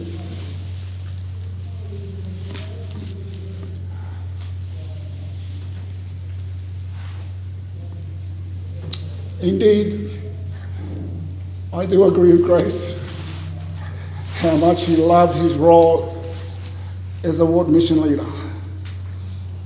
I had the privilege of serving with him as a ward mission leader while he was a bishop. And I knew that President Wolfram had the desires that the sons of Mosiah had. They did not want to see any soul being perished. John Wesley, the founder of the Methodists and also the Wesleyan Church, the most dominant church in Tonga. At the conclusion of his mission, he said, you have one business on earth, to save souls. Brothers and sisters, that is the ultimate of this gospel, is to save souls. We make a living by what we get, but we make a life by what we give. This gospel is about giving.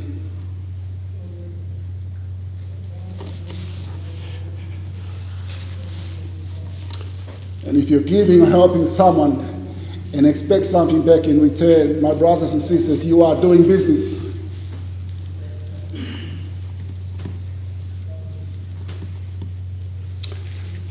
Charity and kindness is you give without even thinking about getting back in return. Charity and compassion and kindness, it is the only language in the world that those tiny babies can feel, the blinds can see, and the deafs can hear.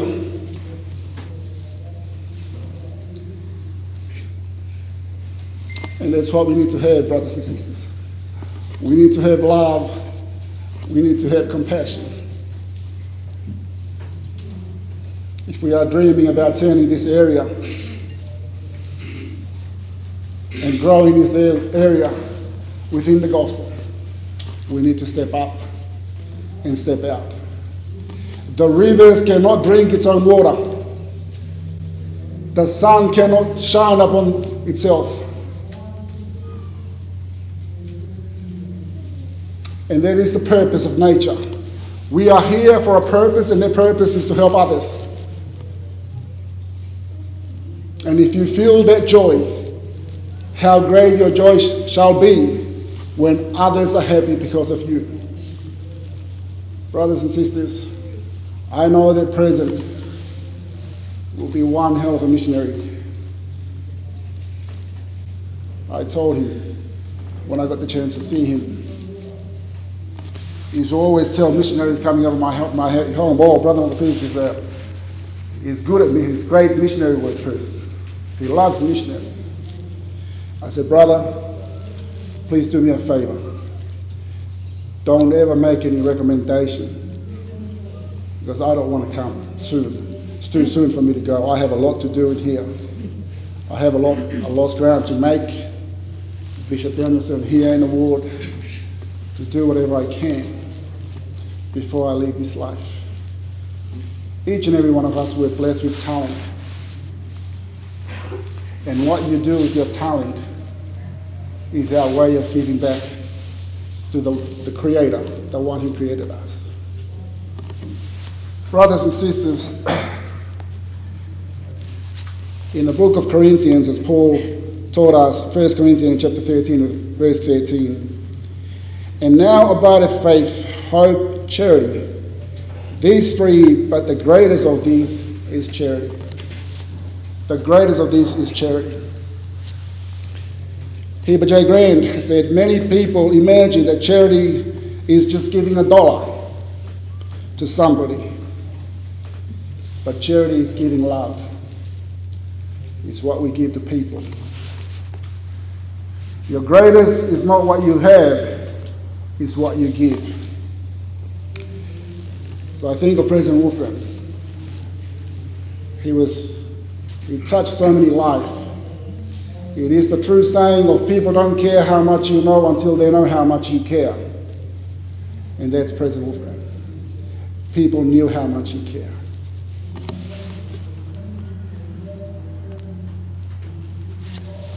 President Monson said, charity is having patience with someone who has let us down. It is resisting the impulse to become offended easily. It is accepting weaknesses and shortcomings. It is accepting people as they truly are. Giving is not just making a donation. It's about making a difference in someone's life. My brother, I bring you to the love of the rest of your siblings, Brother Sione, Evita, Harvey, Judge Lucky, and Tony, and the rest of your brothers, and also your sisters, Anna, Dewila, and Messia, from near and far.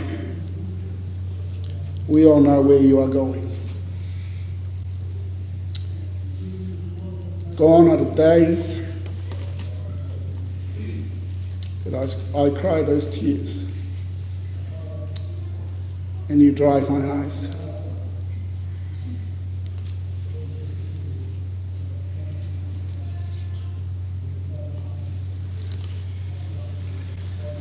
Gone are the days that I was confused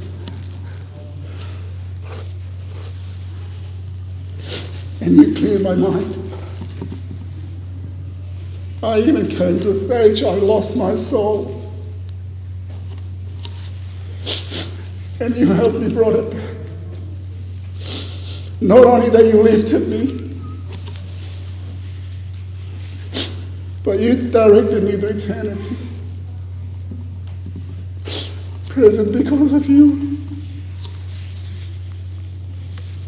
My family has a chance.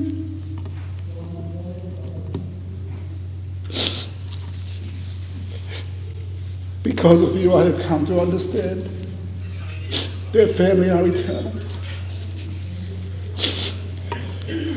Even though you're gone, we're still a team. Thank you. Thank you. Thank you for everything you've done for me and my family. I will always love you. Till we meet again. In Jesus Christ's name, amen. Amen.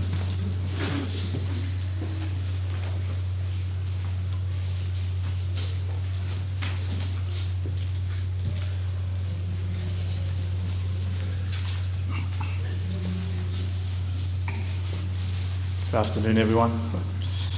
I've never been so underprepared for a talk, but I've never had so much to say. My dad, we were different sizes.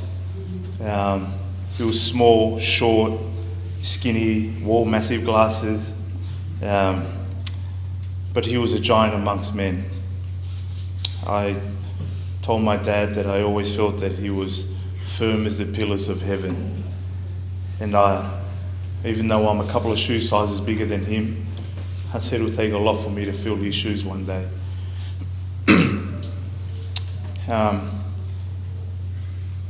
One time in family home evening, we were kids, young kids, and I think I must have been 8 or 9 years old. And so family home evening, we'd have that every Monday night, and he never wanted us to miss. But the format was they would have an opening hymn, then an opening prayer, and then following that someone would share a spiritual thought, then we'd have a lesson, and then we'd have correlation where we'd discuss our week and what we needed, and that was the time that Dad used to counsel us. If we were talking back to Mum in the week and he noticed it, that's when he'd pull us up, and he knew that's where the Spirit was. And he knew that's where our hearts were softened and he could counsel us. And I remember one particular family home evening,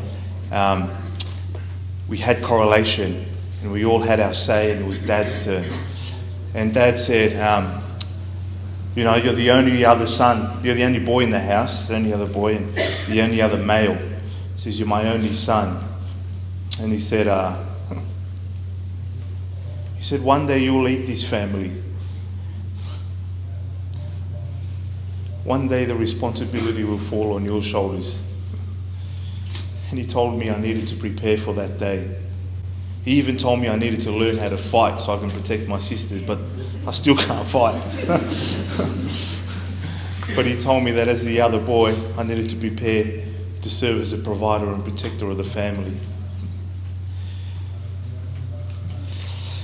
And that day's come. With the role of patriarch, that mantle of responsibility has come upon me.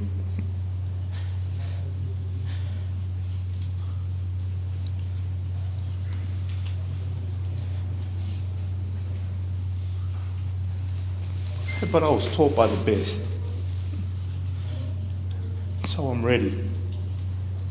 I think one of the favourite lessons I learned from my dad is serving in the church is amazing.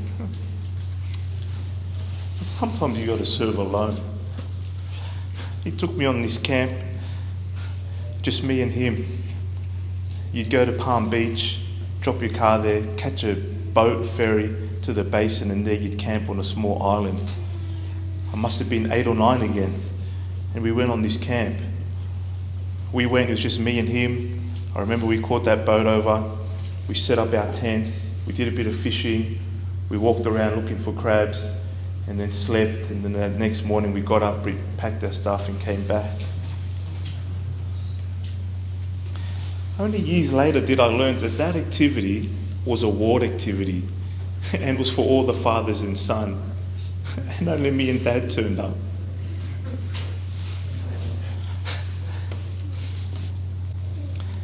But he never let an opportunity to serve or spend time with us go to waste. On another occasion, he ran this activity and he spent a lot of his own money on it, on the barbecue and food. And he didn't know that he had planned that activity on the same day as a Bledisloe Cup game. And so not many people came. And when we reflected on it, he said all I could think about was the money I could have spent on you guys instead. But he said, money spent on the Lord is money well spent. Sometimes Dad and I, when Grace and I were in primary age, he'd pack us in his little red bomb. It was a manual, and he'd drive and get the ward list out, and we'd just sit in the car while he visited everyone in the ward list to make sure they lived at that address. And when you wanted to clean the ward roll up back then, it wasn't just visiting the address. You visited the address, and then you knocked on the neighbour's door, and then you knocked on the house across the road. And that's how you would go through each name. And he'd do that for Saturdays on end, and we were dragged into it, and we had to go with him. But that was my dad. You see, he was happy to serve with people, but if he had to serve alone, he was just as happy to do so. Something we share with the people that come to our home that we feel is important, that has helped give us peace, is that my dad in his later years started to lose his memory a bit. And as time passed, that memory loss accelerated. Sometimes Mum would make him dinner, and then he'd eat, and then once Mum would pack the dinner up, 20 minutes or half an hour later, he'd ask my mum, what's for dinner? Or sometimes he'd get up and prepare for work, and the socks drawer where it's always been for years, he'd ask Mum, where's my socks? One time, he went to Greenwich Chapel to do a temple interview, and he came back, and when he walked in the door, Mum noticed that he was dressed in his suit, but he had his house shoes on. And so Dad started to forget over the years. Sometimes I'd say, oh Dad, you need to text President Paki back and tell him we'll be at the meeting. And he'd just stare at his phone. And I could tell he just forgot how to use it. And I tell everyone that we'd giggle and sort of laugh about Dad getting aging. But when I looked in Dad's eyes, he was hurt at what was happening to him. He didn't like the fact that he was losing his memory. He was sad about it. And so Dad got sick with COVID and he went to hospital. It's the hardest week of my life. I've never prayed so earnestly. I've never prayed so long. I've never given so much of myself to the Lord in prayer and supplication for this man's life. But we got the news on Sunday about 9:30 that Dad wasn't going to make it. He had taken too much damage on his lungs, and his lungs didn't have the capacity to hold oxygen that he needed. And so he punctured one lung, they tried to fix that, and he ended up damaging the other in a coughing fit. And so 9:30 they call and tell us Dad's not going to make it. A couple of hours later, 11:37, they call to say that Dad's passed. We had a cry and we couldn't sleep that night. That next morning, Mum and I were still up, and I said, get dressed, Mum, let's go for a drive. And so we drove, and Mum's crying and I'm crying, but it's a beautiful morning. As we near home, the Spirit said to me, as clear as that sun was shining, Will, your prayers and fasting and the prayers and fasting of the members, they worked. Your dad was such a faithful man that we gave him the option whether he wanted to come back or come with us. And your dad decided to come. We didn't take him.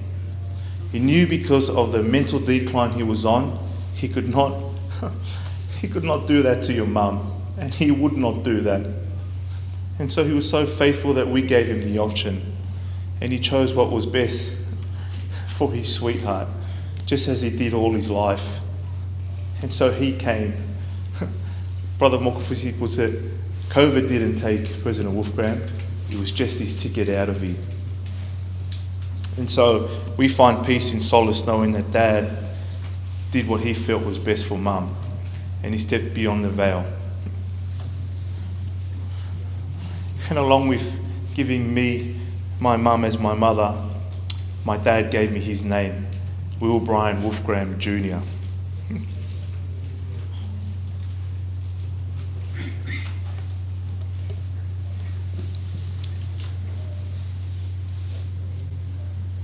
I've said that I hope when you see his son, you think of his father. And I hope when you think of the father, you think of the son. Because this son and that father are one. John chapter 5 verse 19 says, the son doeth nothing but what he seeth the father do. And that's exactly what I intend to do, to carry on and to move forward with Dad on the other side of the veil.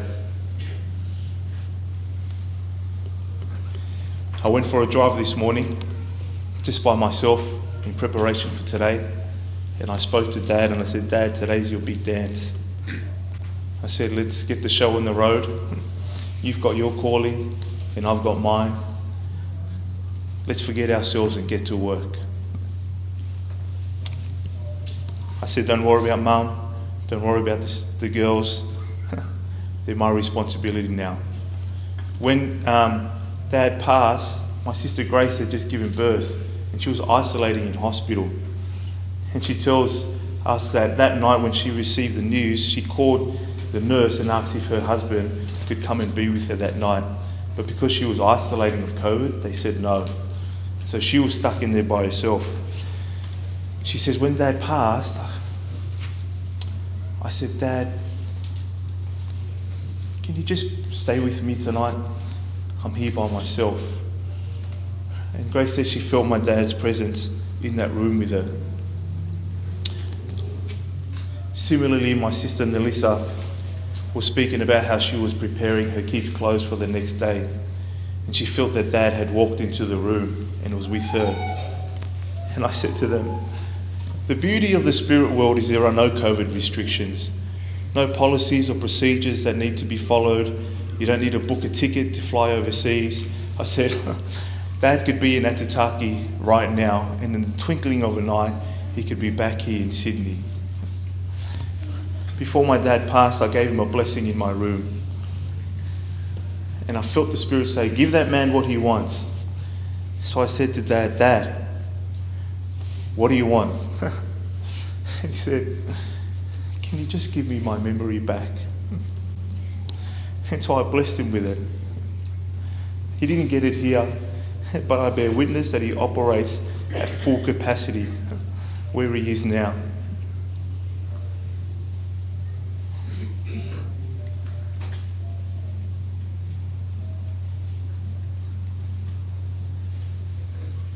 Dad,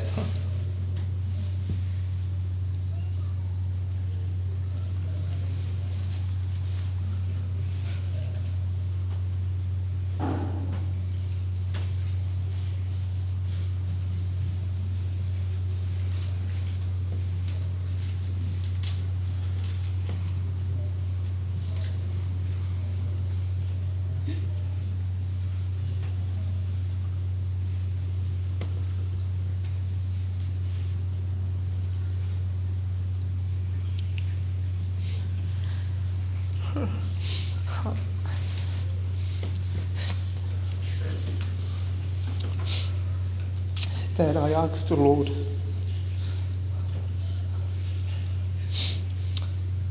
to that you come home.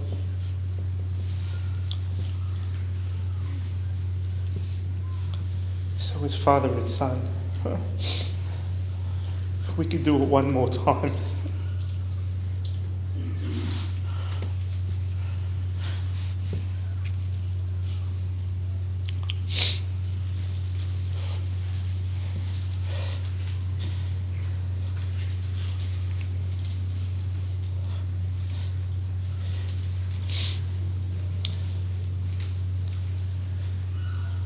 We'll still do it, just in a special way.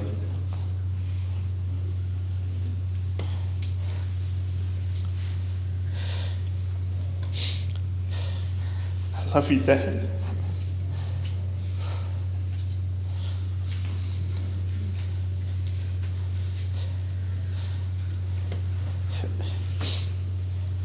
Maybe when that day comes that we speak that perfect language, that I can express my gratitude for all that you've done.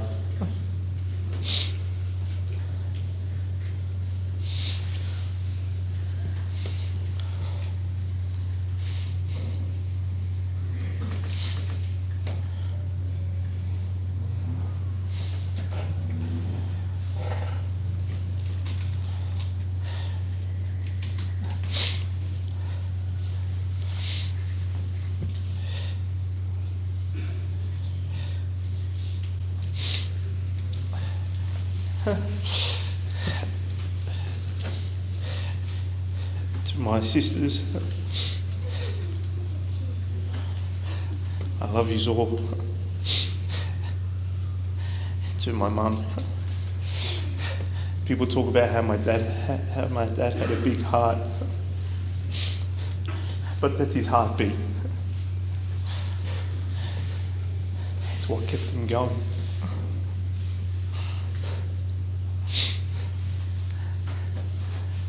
I told my dad, when giving a blessing, there's no man on this earth I'd rather stand by and give that blessing with than with Will Brian Wolfgram Sr. I love you, Dad. God bless you till we meet again. In the name of Jesus Christ, amen.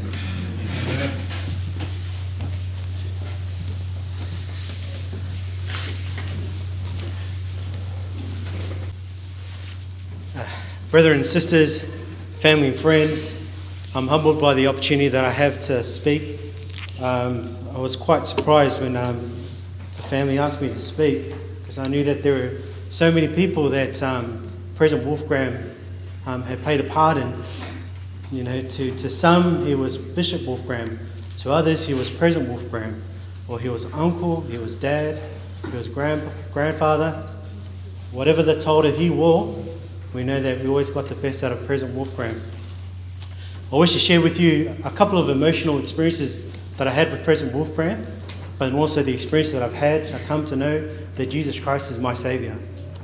First experience that I had with President Wolfgram was when I first learnt about President Wolfgram through my bishop, Bishop Sivi Pakula. He had a great relationship with President Wolfgram. We would often speak about him. And so I remember going to a seminary priest-in-law's dance where I saw President Wolfgram and his lovely wife.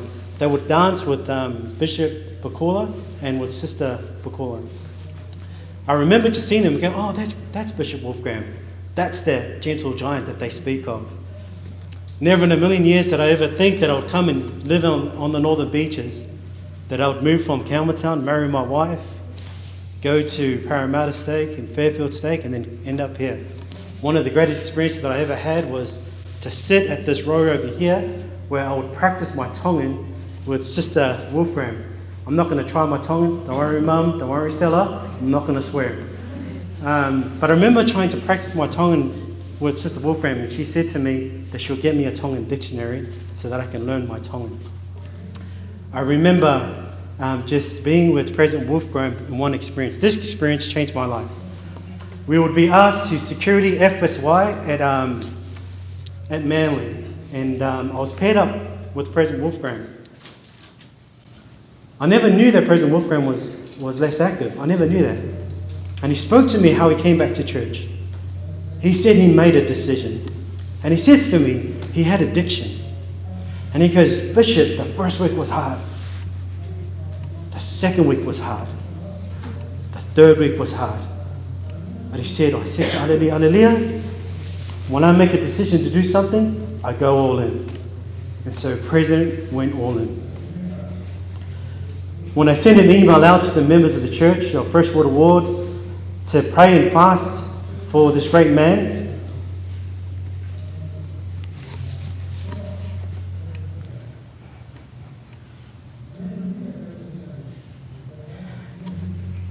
before I opened my fast, Heavenly Father told me he would take him.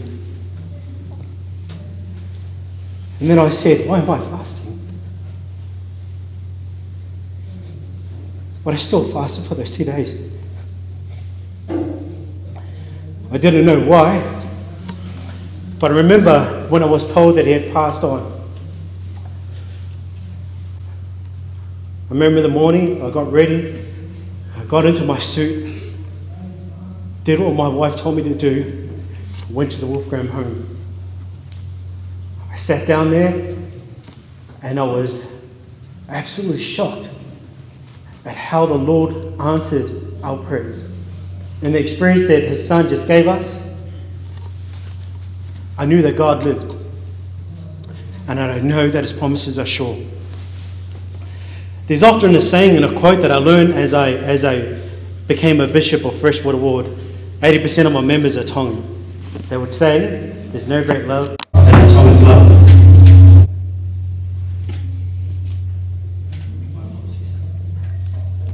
This morning, I would get up early in the morning because I felt that I needed to come to the chapel just to make sure that things were in order and that things were clean. I came inside and I walked and I saw a bouquet of flowers with a picture of President Wolfgram. I walked on the side and I saw the kitchen that was clean. I saw the Tongan mats that were out. I saw President Wolfgram's photo with his amazing wife and eternal companion. And then the thought came to me, there goes the Tongan's love. I wish to speak to you about another love, the love of our Saviour. For God so loved the world that he gave his only begotten Son, that whosoever believeth him shall not perish but everlasting life. I thank the Elders Quorum President, the Relief Society President, the ministering brothers and sisters who have ministered to this family during this tragic time. But to President Wolfgram, it was a passport to where he could be with his Father in heaven. It says in Moses chapter 1, verse 39, for this is my work and my glory to bring to pass the immortality and eternal life of man. I wish to share with you a quote from President Nelson, and this is when President Nelson had served as a member of the Quorum of the 12 Apostles.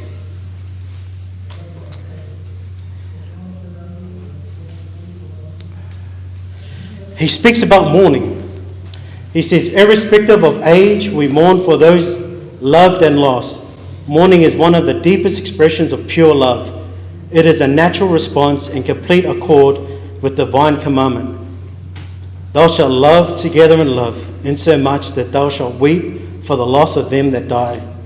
Moreover, we can't fully appreciate joyful reunions later without tearful separations now. The only way to take sorrow out of death is to take love out of life.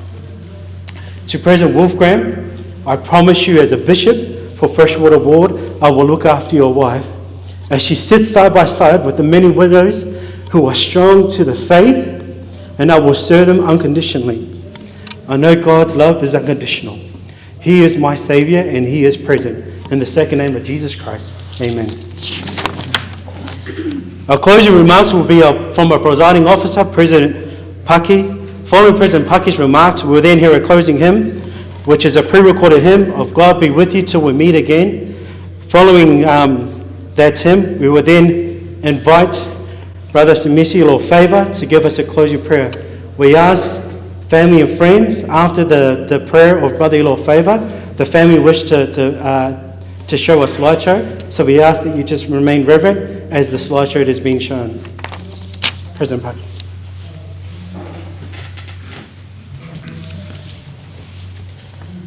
Thank you, Bishop.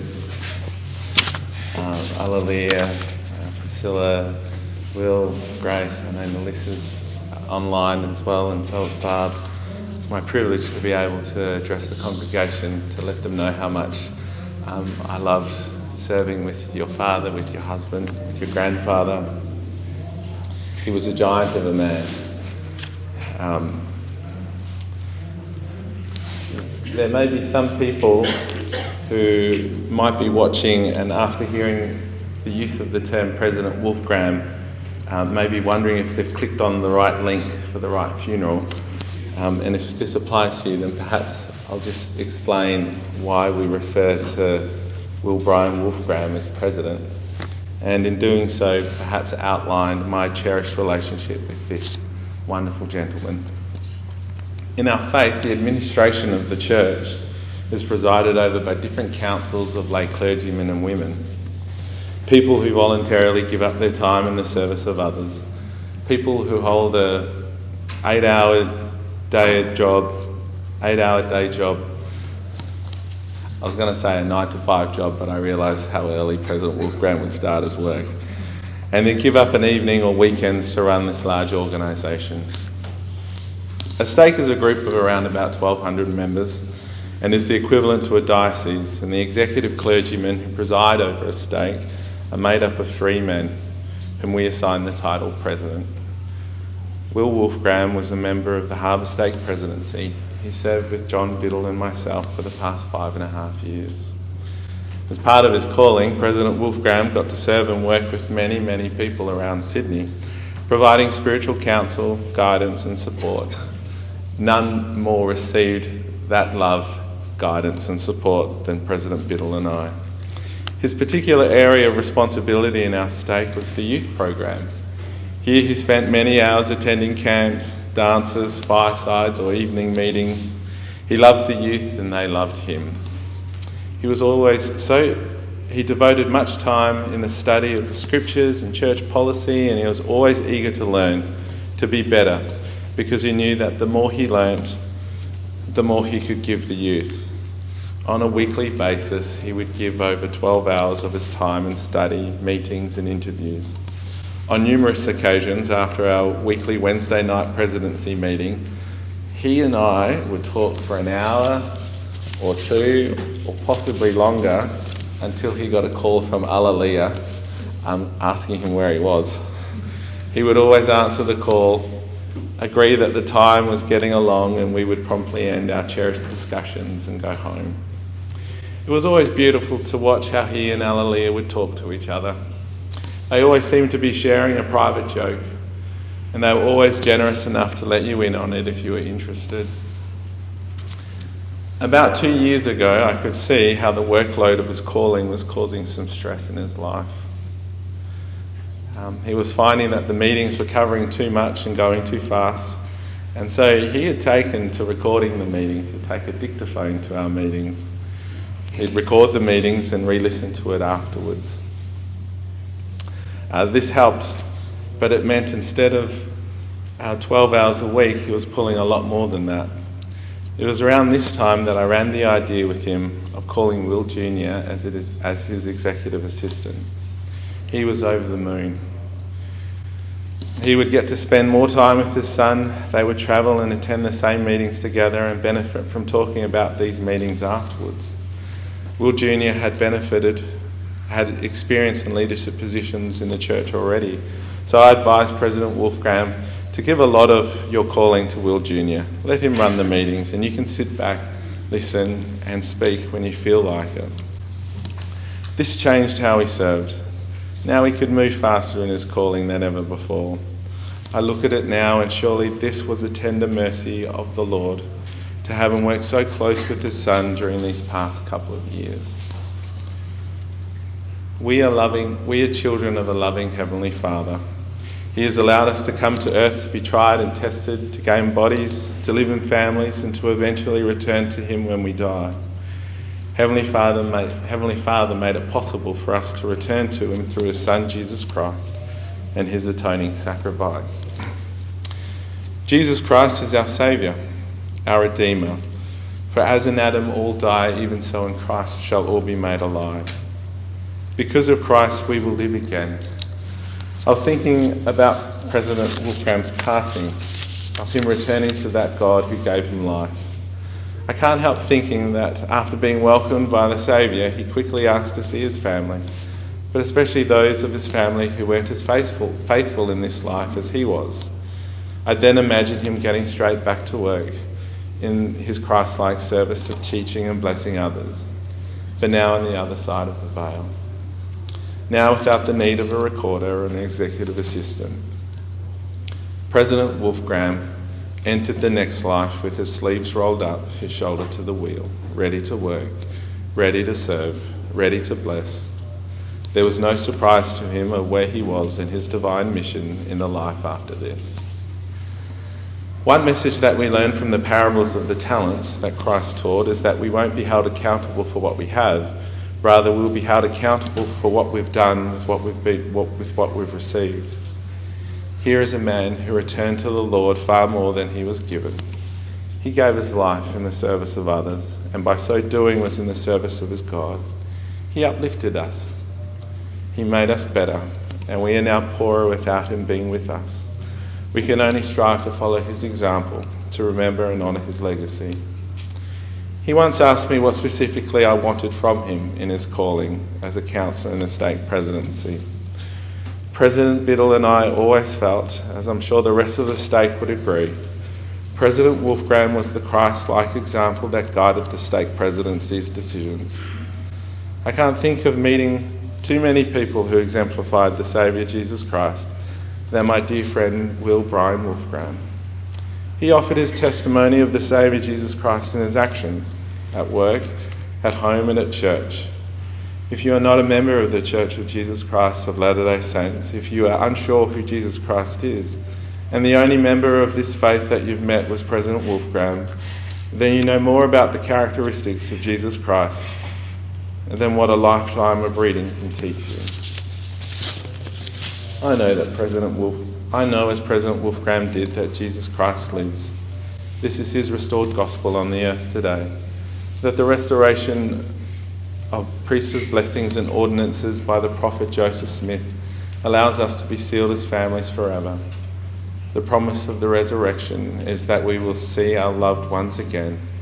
We will see Brother Wolfgram again. In this I solemnly testify in the name of Jesus Christ. Amen. Amen.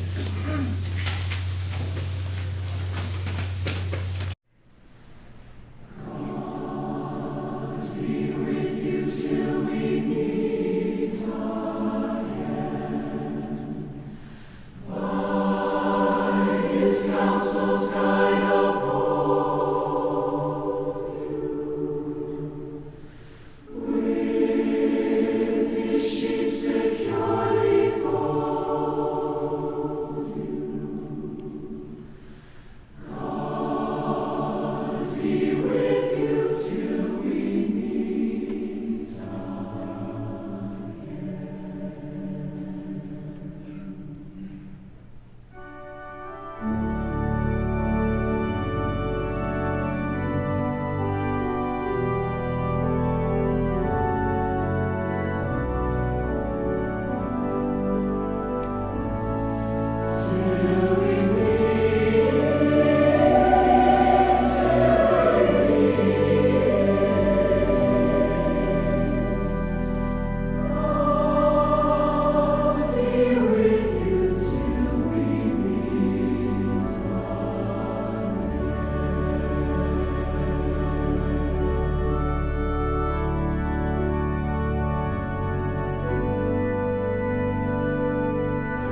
tua maf ke mau.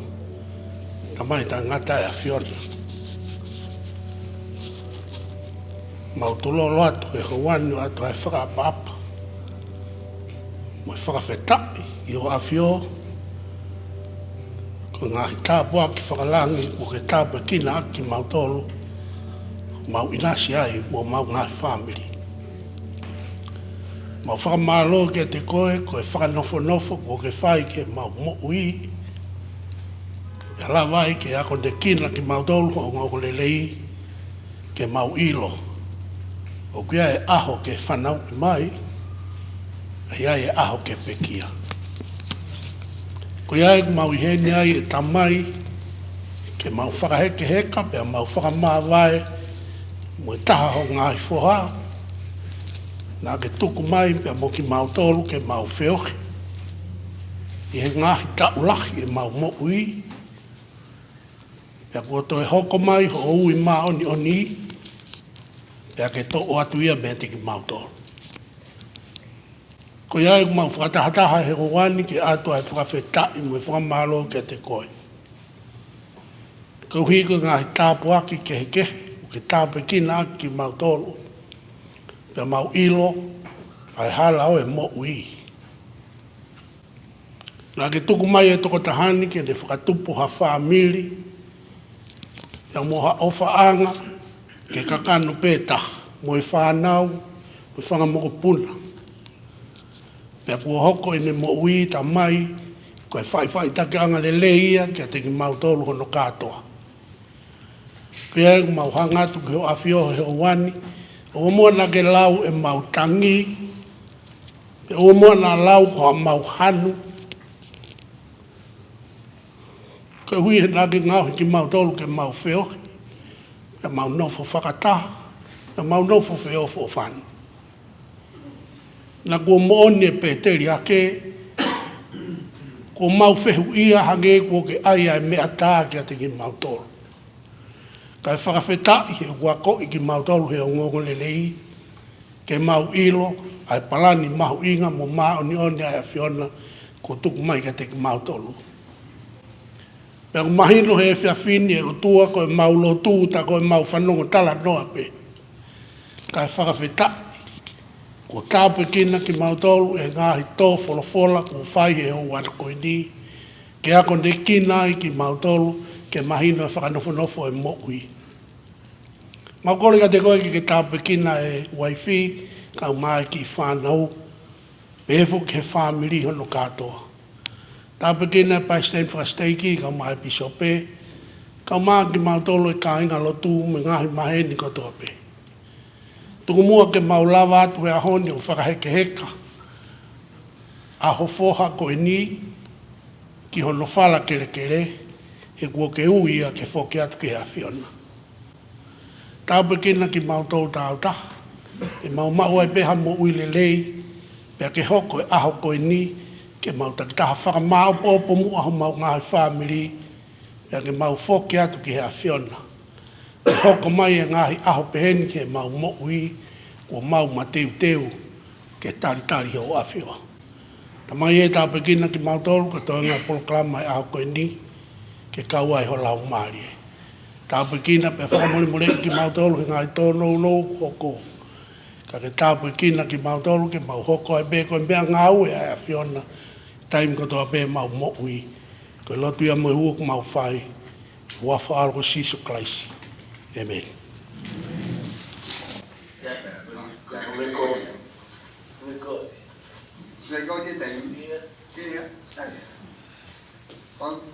So how you doing, Will? Very good.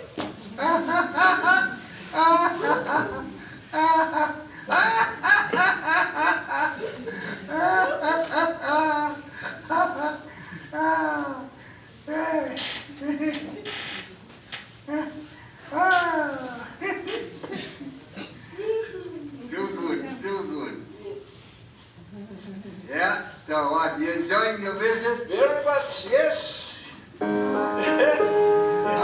Is it cold? Very cold.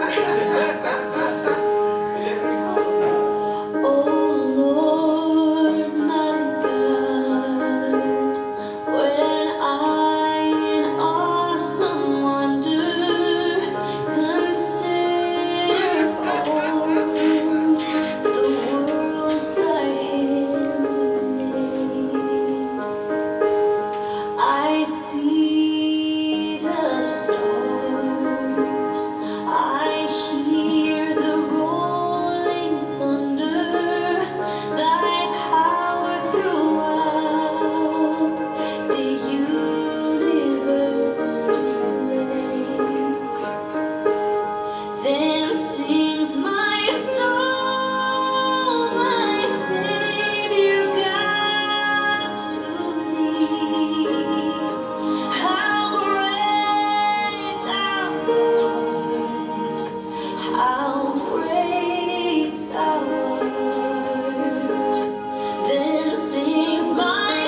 Brothers and sisters, if we can please stand as the family come to take body President Wolfgang now, please. Thank you.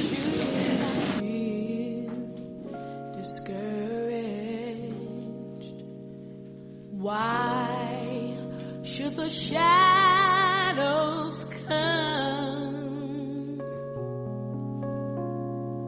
Why should my heart feel lonely and long for heaven and home? When Jesus is my portion, a constant friend is He. His eye is on the sparrow, and I know He watches over me. His eye is on the sparrow, and I know He watches me. I sing because I'm happy. I sing because I'm free. His eye is on the sparrow, and I know He watches me. He watches me. His eye is on the sparrow, and I know He watches. I know He watches.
He watches me.